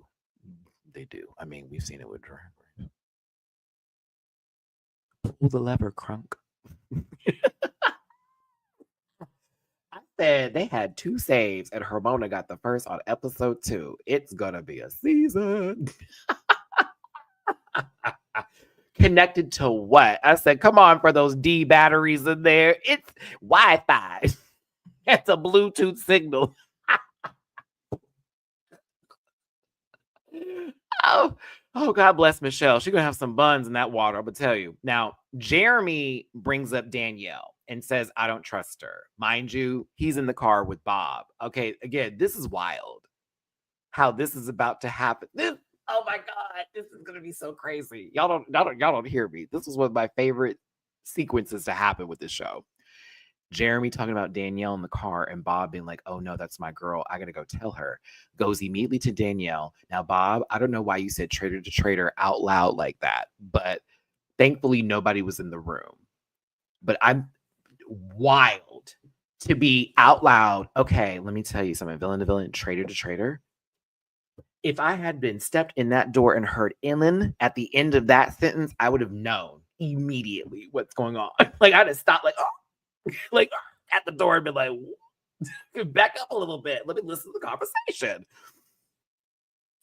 He tells Danielle the tea. Now, you see how Danielle took that with Jeremy? Now, did she go run to the person and then rethink the thought about like immediately going after them? Okay, let's clock into that. Danielle's not going to have a hard on for Jeremy coming for her. However, Bob did his friend right. Now, meanwhile, the Bambi group, I don't know how she thinks her eyes are big, but apparently Miss Mama from Bachelor Nation has her face confused with somebody with a filter, if you will, looking like, never mind. Let me come back to it. I like her though. She's fun. But they are bringing up Tony. Tony is still the topic of conversation. I don't know about Tony. Tony always been doing this. Tony's a little off, this, that, and the other. Jeremy at this table, Zac Efron's brother, is still talking about Bob, still talking about Roberta, and not feeling it. Now, Jeremy is with Bob. That's their babe. It's like, not the babe. Ooh, not babe. Ooh, not babe. Jeremy, like, I gotta protect my boy. Okay, I'm here for this. Save us, Jeremy. I hear you. He was like, oh, you're not gonna talk to Bob, bitch. He goes and tells Bob. I'm like, this is wild. They're all telling each other who was talking about this. This started with Wes. Okay. Wes telling Tony that they're targeting him, to then go into Bob telling Danielle that Jeremy's targeting her, to then Jeremy hearing Zac Efron's brother is targeting Bob, to then walk in the room and also confirm Tony's being talked about too. But what does Bob do? Run out the room. They're talking about me. They're talking about me. They're talking about me. Like, who's talking about me? I was like, Bob.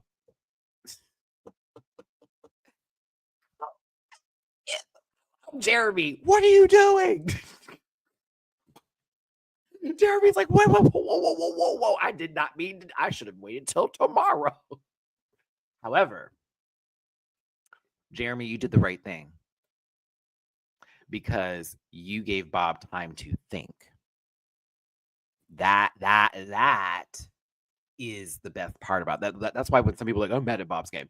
I'm mad at some decisions, yes. However, I'm not mad at what's going on here, because when he did that, and Roberta, the drag, oh, sweetie, you gave her time to think before we get to this table, and she knows who is coming from.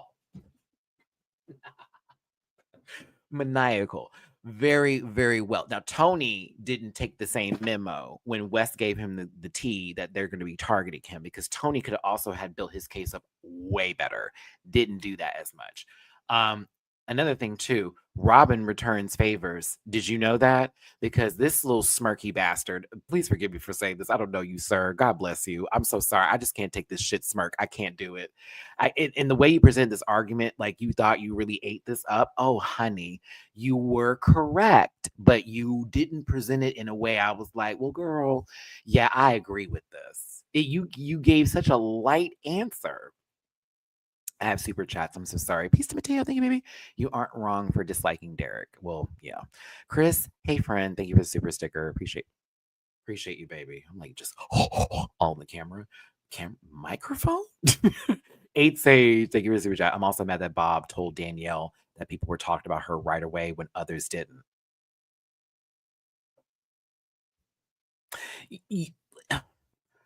Would I tell my fellow traders that people are thinking about them? No. No, absolutely not. Absolutely not. Absolutely. Unless there is one trader that I know, like for example, how me and Dooley were talking, like, let's say they tap both of our shoulders. We ended up traders on the show. Me and Dooley, whole different story. Like, we're gonna ride this to the end. Me and him, just one other person. But like, as far as I just met you this week in ABCD and I don't know you like that, no. You can go. Oh my God, you're a trader? Gag. What you gonna say? You're gonna say I'm a trader when you walk out the door? You're not allowed to do that. So, anywho, Lord have mercy, Jesus. Let's get back to this. Zac Efron's brother, brought Bob up, and of course, Robin is still a part of that conversation too, which he, wants to hold on to. And I'm telling you, I'm like, yo, he didn't come in with a group. He came in by himself. That is why he lost this. Nobody was ready to back him up. And it wouldn't have been well. But Bob, when I say that puzzle analogy was nasty work. There are people who put the puzzle together and then the people that bring the pieces. It's just like, oof. I was like, here we go. Like it's Robin too. Like a tag team, them two against him. And all he could do was like sort of grin a little bit. And like his face got kind of pinkish. I'm like, oh no, they're getting you together. This is a housewife. This is a drag queen. And like Bob said in the hallway later, it was very bold of you to try me because I am coming hard. I am coming after you hard. It's not going to be no light work. You're not just going to walk over me, girl. This ain't that one. I'm not that queen. Did you not see Derek Barry get dragged for filth? Robin and Bob were doing it.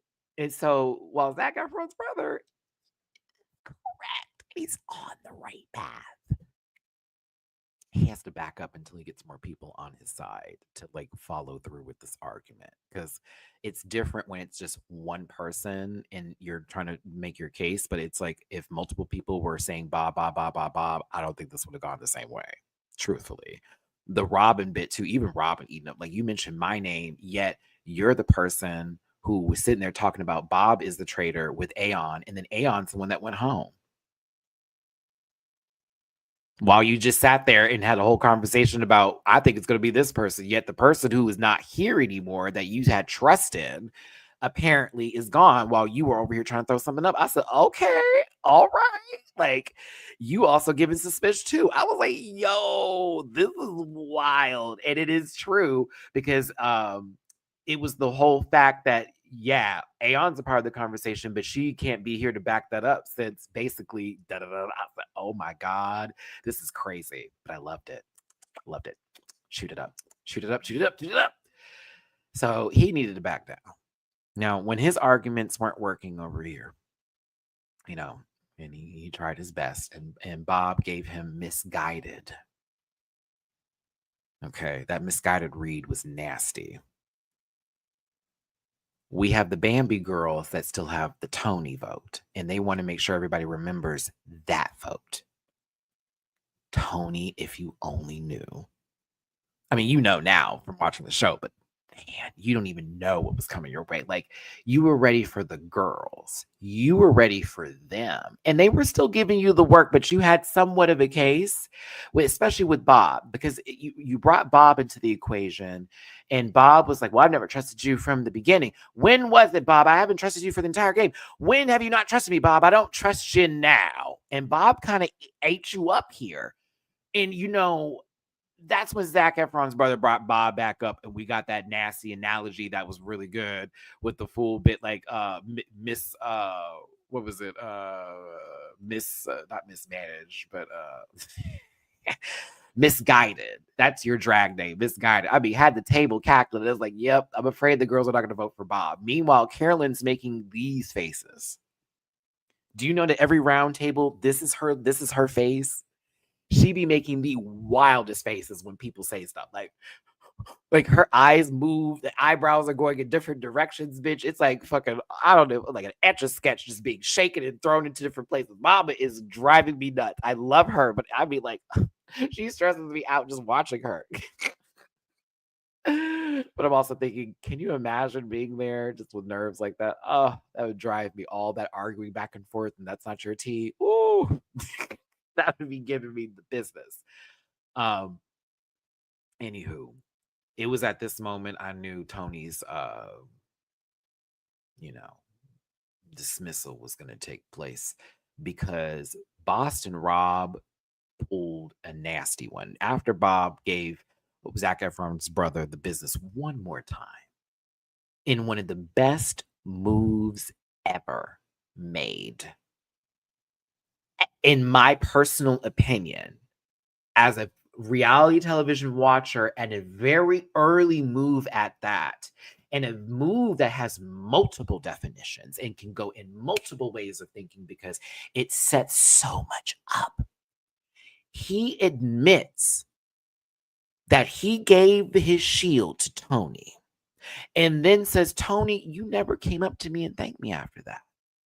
And we never talked gameplay after that. And I thought that was weird because we're close like that. And I trust you. I want to knock everything off my table.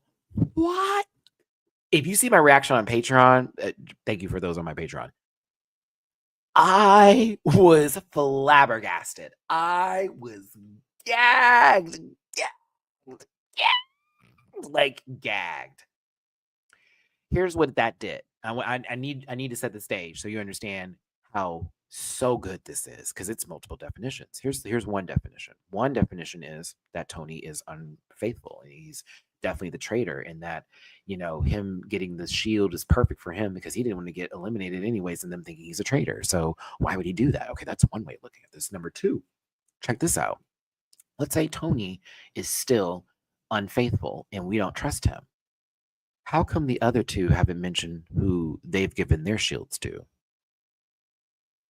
They didn't mention that. I believe they talked, the ones who did get shields talked about them having them yet. And I'm not sure if that's gone further. I know people were talking about it yet, but at the table itself, at this round table, where decisions are being made that about someone going home, you make sure everyone hears you. It's not a private conversation.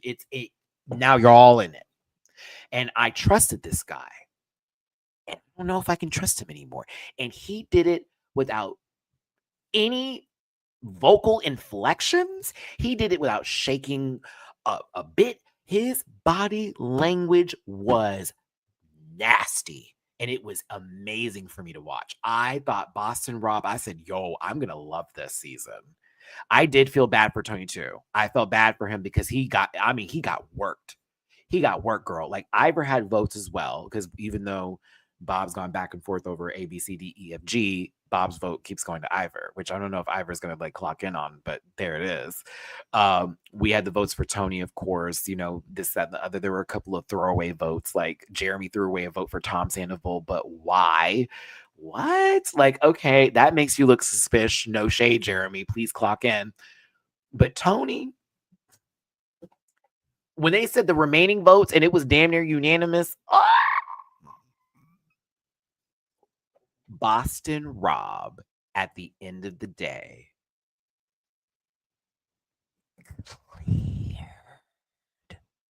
Because mind you, Zac Efron's brother led the charge against Bob, the drag queen. And that's where the focus should have been, on Bob and Robin, and it wasn't. And because he didn't have an argument, they had to move on. And so the Bambi girl said, nah, come back through. We need to talk about Tony.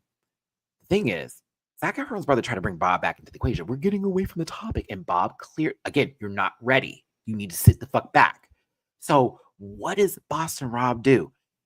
He's trying to take it back to Bob. I got to say something now.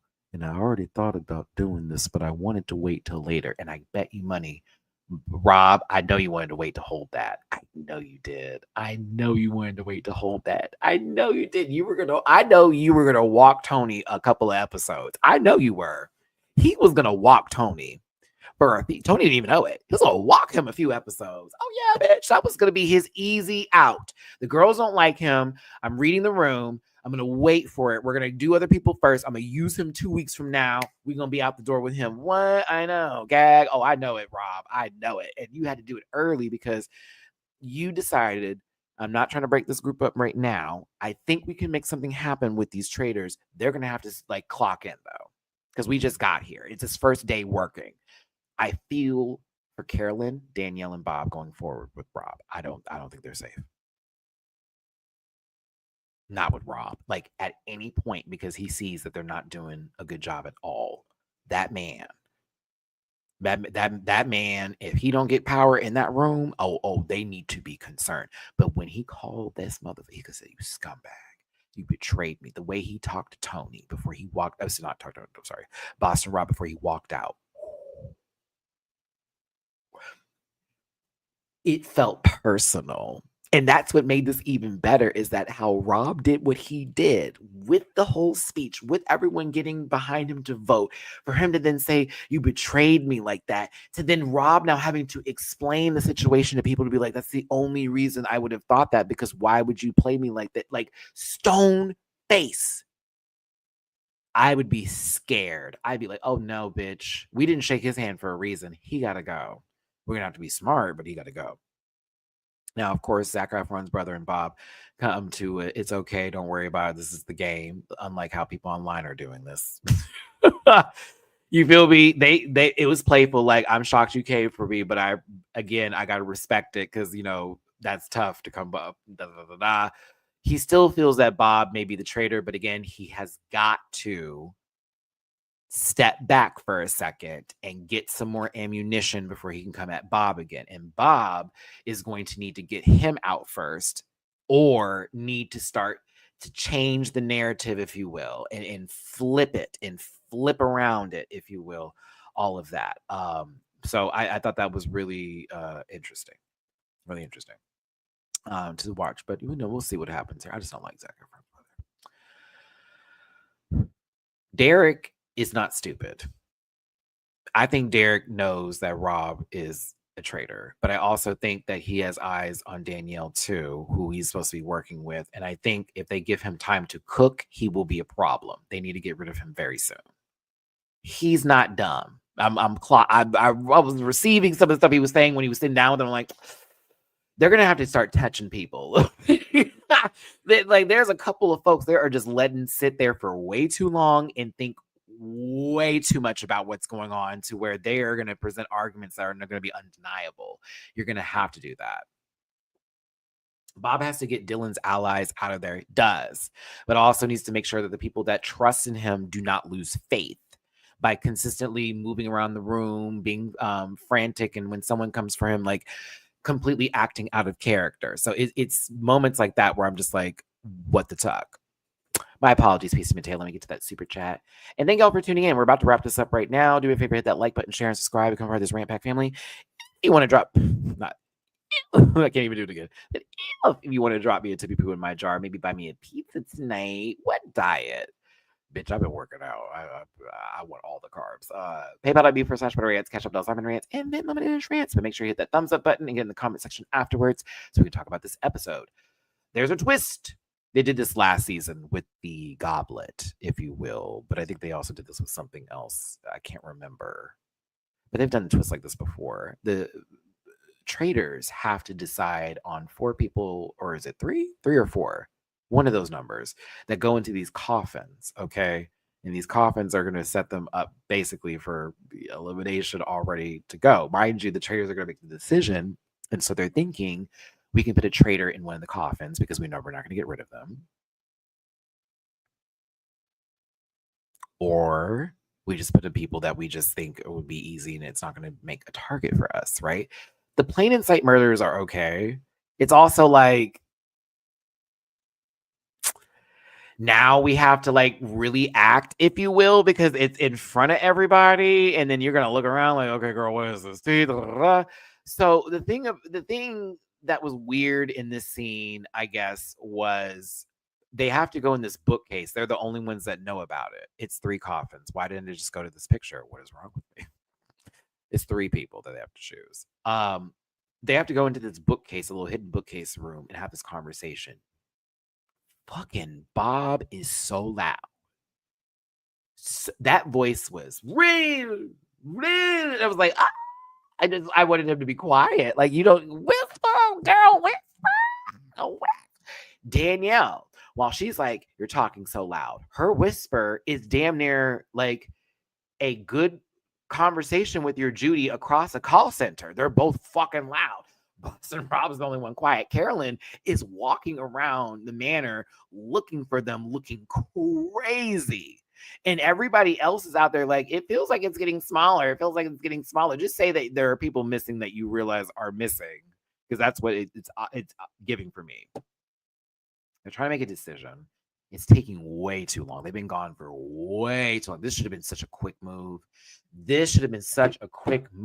I hated how this went down. This should have been easy. No time for debate. Everyone gets 1. It's 3. We all get 1. We have to vote on the majority, and whoever's last, we have to either just rock, paper, put something up there, but you got to put something up there. Right. Grab it, leave the room. Maybe they had to make the decision in there, and that's what made it like really a lot. So here's the thing.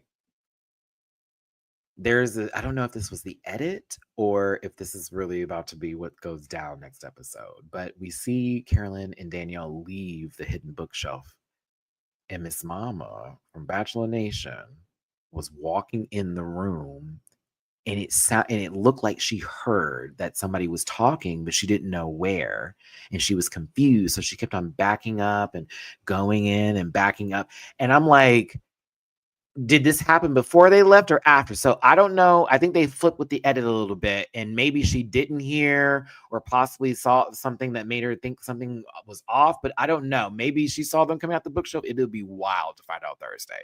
It's going to be wild to find out Thursday. All right, ladies and gentlemen. So right now we're looking in those in between, excuse me, with who is still in the competition and who's been eliminated, as far as who's been murdered and who's been taken out at round tables, because we need to be specific. Who's been murdered in the middle of the night has been Dorinda Medley from The Real Housewives in New York City, Legacy, and Chanel Ayon from The Real Housewives of Dubai.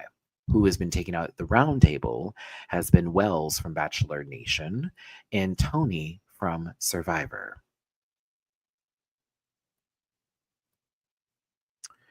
We still have a lot of people left. Danielle, Brittany, Carolyn, Gabby, Dolores, Robin, Chriselle, Sierra, Nikki, Bob, Jeremy, Rob, Dylan, Ivar. Excuse me. I'm so sorry, Dylan. Zac Efron's brother, Ivar, Bob, Sam, Tom, the cop. Sorry, Derek, a whole episode of South Park dedicated to him, Wes, and yeah, I already said Boston Rob, but yes, we got a cast. We got things going on. My thoughts, I flippin' love this show. It stresses me the hell out, though. It stresses me the hell out. It is great TV, but when I say my stress level is high boots. High boots. Okay, who would I target? I would want to target Dylan, but I know that would be silly of me if they had just targeted me. Okay, if Dylan had just made all that speech at the round table, the last person I'm gonna get is Dylan. I am going to choose to get him out at a round table. I don't want to murder Dylan. You feel me? Like, as a traitor, I wouldn't want to take him out in his sleep. No. That's someone that you need to be at the table. You got to get him at the table. Okay. Got to get him at the table. You need to get everybody else to agree with you on that one, because if it's like he's been the one that's been on it, I guess, or been such a vocal person about somebody, and then we're always wrong, but then they take him out while he's asleep. Maybe he was right. It's going to get people to start thinking his way. So I take him out and just be able, because you clearly can out debate him. So get to the table, make up a lie, and run it through and let everybody start to fall into that. And then also pay attention to him a little too deep when he's talking to people and create scenarios out of that. Like, you got to manipulate motherfuckers up in here. So I take him out later. Who I would drop is Sam or Tom.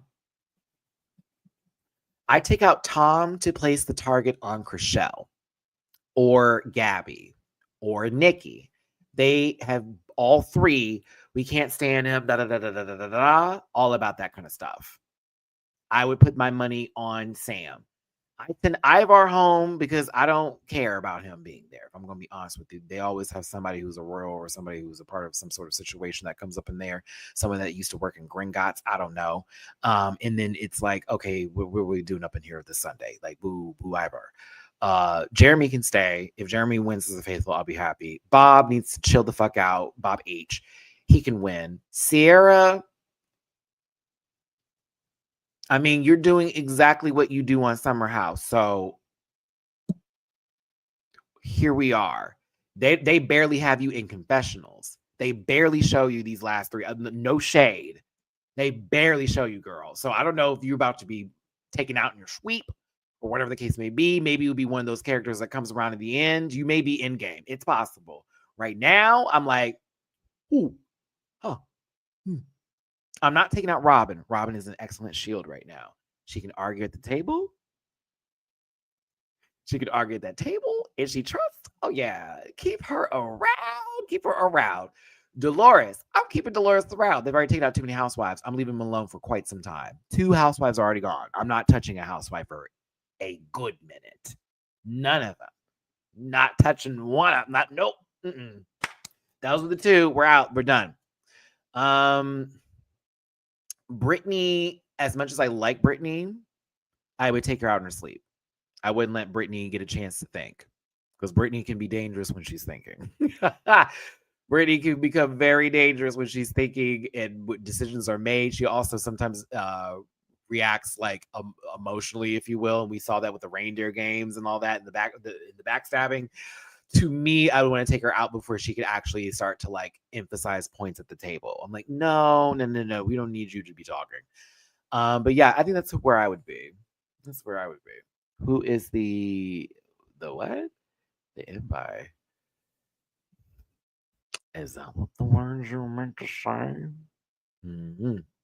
I don't know. Oh yeah, Wes and Derek. This is the cast before Wes and Derek were sort of introduced episode 2, if you will. Well, no, I'm gonna keep Wes around for a second. I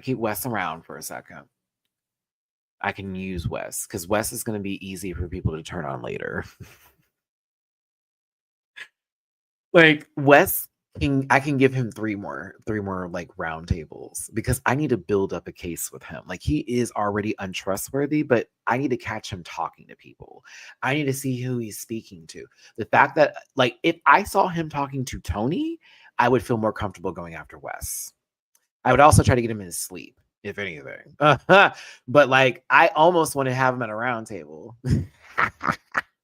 Because he's really cocky and he is very good at manipulation and very much talking in circles to make his point proven. I would want that to be broken down. I would want that round table to be broken down so people can see, if you just know where to pull his strings, you can break him.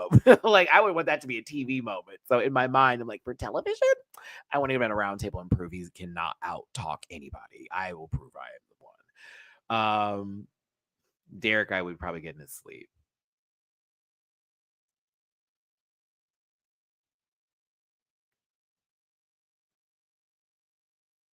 Mm-hmm.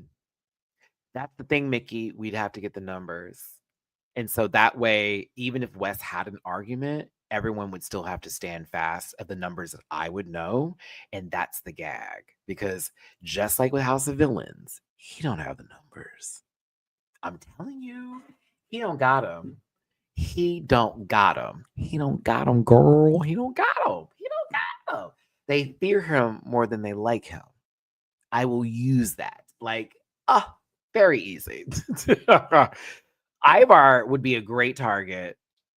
But to be fair, like, I'm over here thinking to myself, you know, he also doesn't speak up enough, and he keeps his conversations very quiet. And I don't know why they haven't really like honed in on him just yet. They sort of gave him a little bit of something on the first episode, but I'm wondering when they're gonna actually like let's set an argument for him. I don't know. Either way, I'm rooting for the Traitors. I am. I'm rooting for the Traitors. I need Danielle to chill the fuck out. You're not an actress.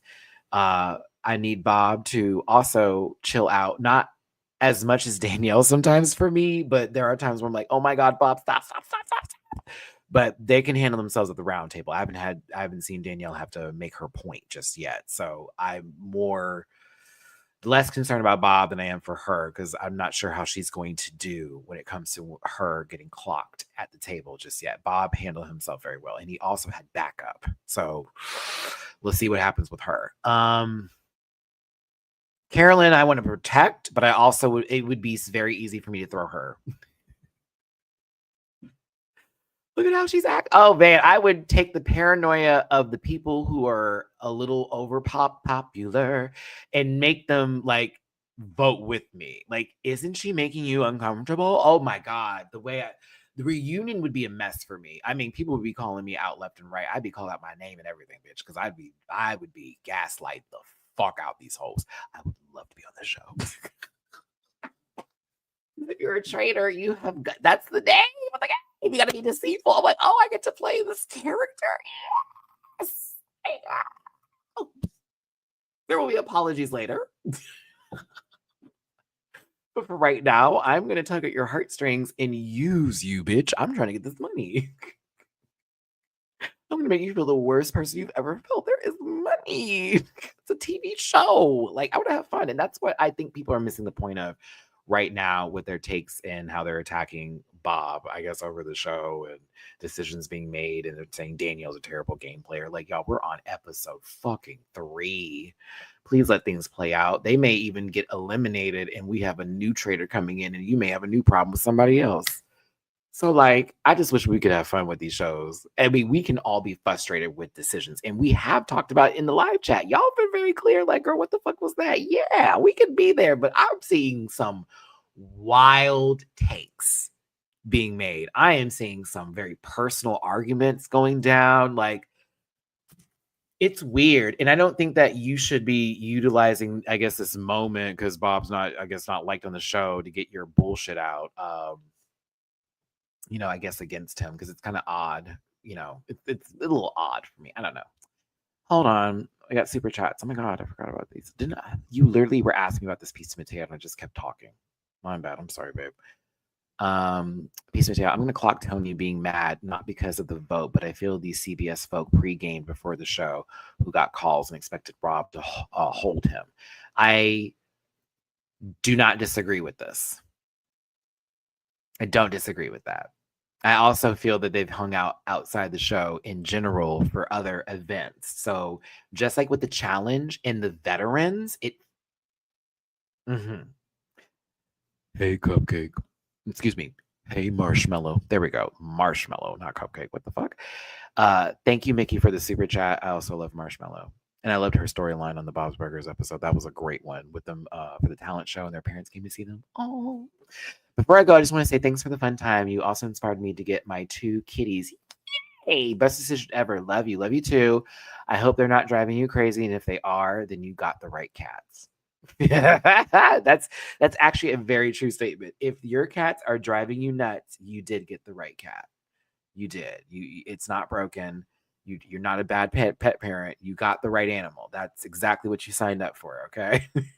Mine are asleep on the bed right now, because I changed my room around, and so they like the way my apartment set up, where they can actually bound around now, and there's like nothing blocking their view. So they be zooming through my place now. It's more open. I had to make it a little bit more open.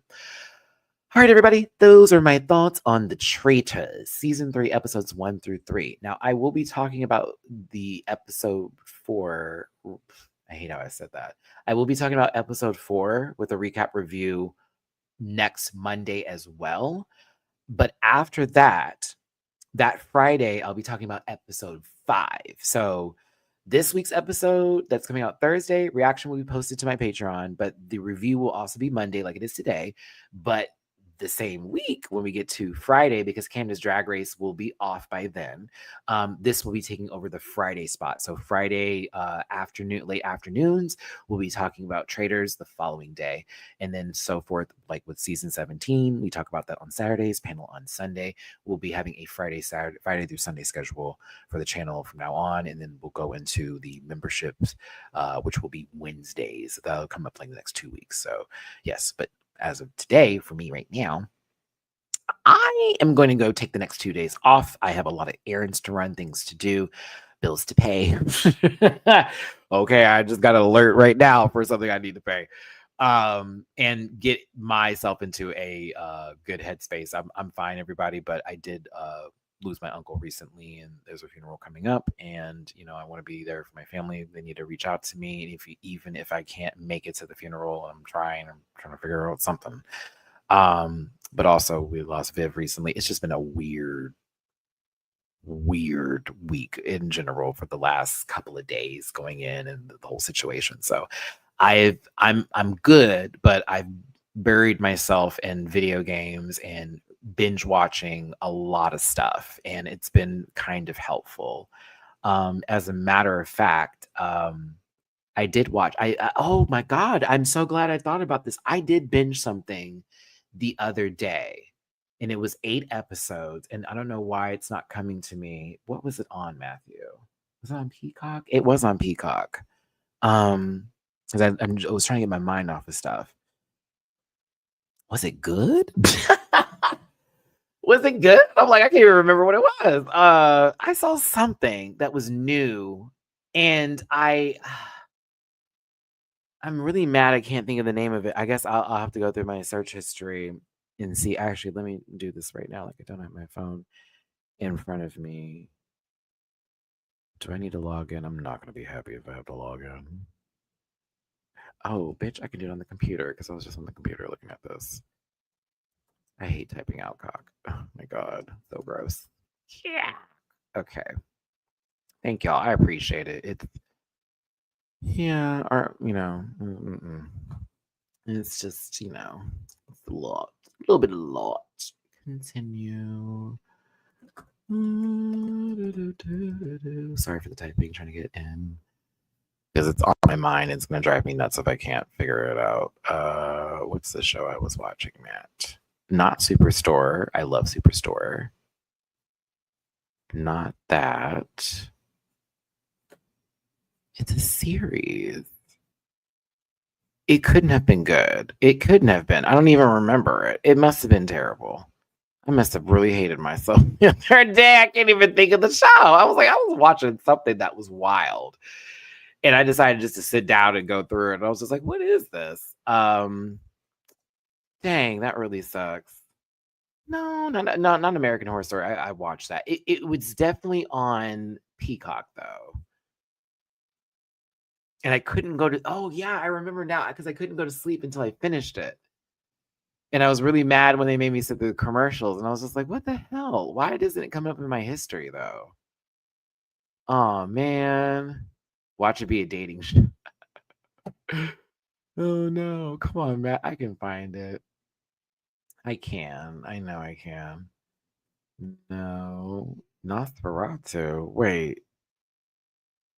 Oh, that's an inside look. I was like, wait, that's on there?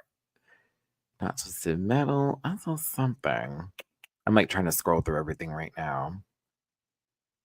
And I sat through it and didn't pass out. I literally was falling asleep, and I was like, no, Matt, you got to finish it. You got to finish it. Because I hate falling asleep to shows I watch. It drives me nuts. Continue watching. It's not in my continue watching. Jeez Louise.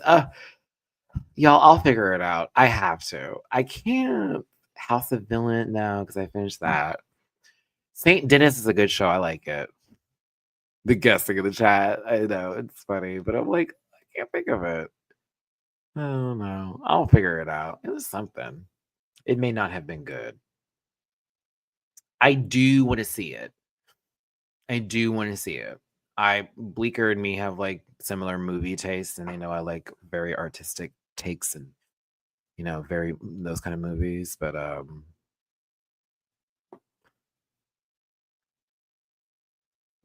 Girl, why I pay Uber?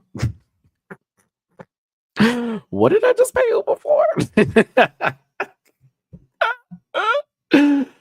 Oh, that's so funny. I hate that. I hate it so much when I get something pulled. I'm like, wait, what am I paying for again? TV shows. No, there's not. This is bothering me before I let this live go. I need to close it before someone's like, the video's that long. I know. It was a show. Was it good? Did I like it? I'm really trying to figure this out. And it's a newer show. It's not something that's old. And that's why it's driving me. I can't think of the name of it. Or that it's not popping up in my history because I definitely finished the series. There was also some movie that was on here that was not good. Twisters was bad. I don't know if anybody liked that movie. I hated that. That shit was bad. Day of the Jackal sounds familiar. I think I've seen that. This right here, it's not good. It's not good. We're definitely paying for more than we need to. Did have wasn't hilarious. And that's was an all-female cast. That sounds familiar. Huh. Why is this not coming to me? I literally sat on this couch through every damn episode and did wait, it was scary. Oh, I remembered. I remembered. Oh my God. I remembered. I can tell you now. Oh my God. I love it. Yes, Jesus. Ginkgo biloba. Where is the fish oil? Okay. So I was wrong. It was not on Peacock. It was on Disney Plus. That's why I couldn't get it out. And I was like, why am I thinking of Peacock? It was because I was watching a lot of Traitors and I was looking for movies and saw Twister. It's the Goosebumps, the new Goosebumps that just came out with David Schwimmer called Goosebumps The Vanishing. I binged the whole 8 episodes.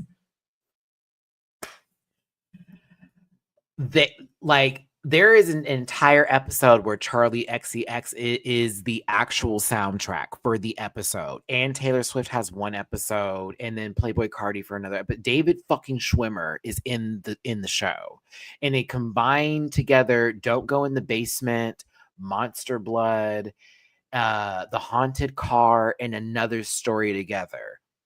It is good, Sarah. I actually was entertained, and there was 2 parts that made me jump. I was like, "Oh shit!" I actually was like, I actually jumped at one part. I kind of recommend it. I have to recommend it. It was actually very interesting. I was like, "Oh, I liked it a little bit better than the first one with Slappy the Dummy, to be honest with you, because I thought they didn't utilize that last storyline they had for it at all. And I do think there's going to be a part 2 for Vanishing, just like they did for the first Goosebumps. But it's apparently going to be an anthology series with Goosebumps, and they're going to be doing the books, and they're going to be doing these sort of like mini run series with different titles, with different main actors and different casts. So I was like, oh, and as a Goosebumps reader, I was like, this is kind of dope. So it is on Disney Plus. You might like it if you don't want anything too scary, but you like the little scary kind of stuff and you don't want to be too spooked. Go for it. It wasn't that bad. Lots of teenage drama, and there's a lesbian love story. Yeah. Even though they've been kind of backing up from that lately, they did include it. So I know some of the girls that hate the woke stuff were probably pissed off at that part, but yeah, you'll like it. It was interesting, if you will. It was interesting. So I would recommend it. It's called Goosebumps: The Vanishing, and David Schwimmer was not bad. He was not as annoying as I thought he was going to be, and I liked his storyline. And yes, one of the characters' names in the story is Matty. I think that was the part that had me sitting the most because I was like, wait, who is it here? And like what literally a huge focal point of the whole series is a guy's name who's Matty. And I'm not gonna tell you who his character is, but like I was like, oh shit, now I gotta watch this. And I'm glad I sat. It was fun. I literally binged the whole thing. So that should tell you that I actually was like, it was enjoyable. I sat through all 8 episodes, didn't skip. I had ordered what did I order? I ended up ordering food because I didn't want to leave and like make anything. But I was like, oh, I gotta get something to eat with them. This is getting good. What did I get? Oh, Popeyes. I love Popeyes, y'all. Let me tell you something. We got to wrap this up because I've been talking too long. those boneless wings with that honey lemon pepper. We were leaving the grocery store today, and Darnell took me over there by the Popeyes. I was like, let me get a 6-piece. They were fresh.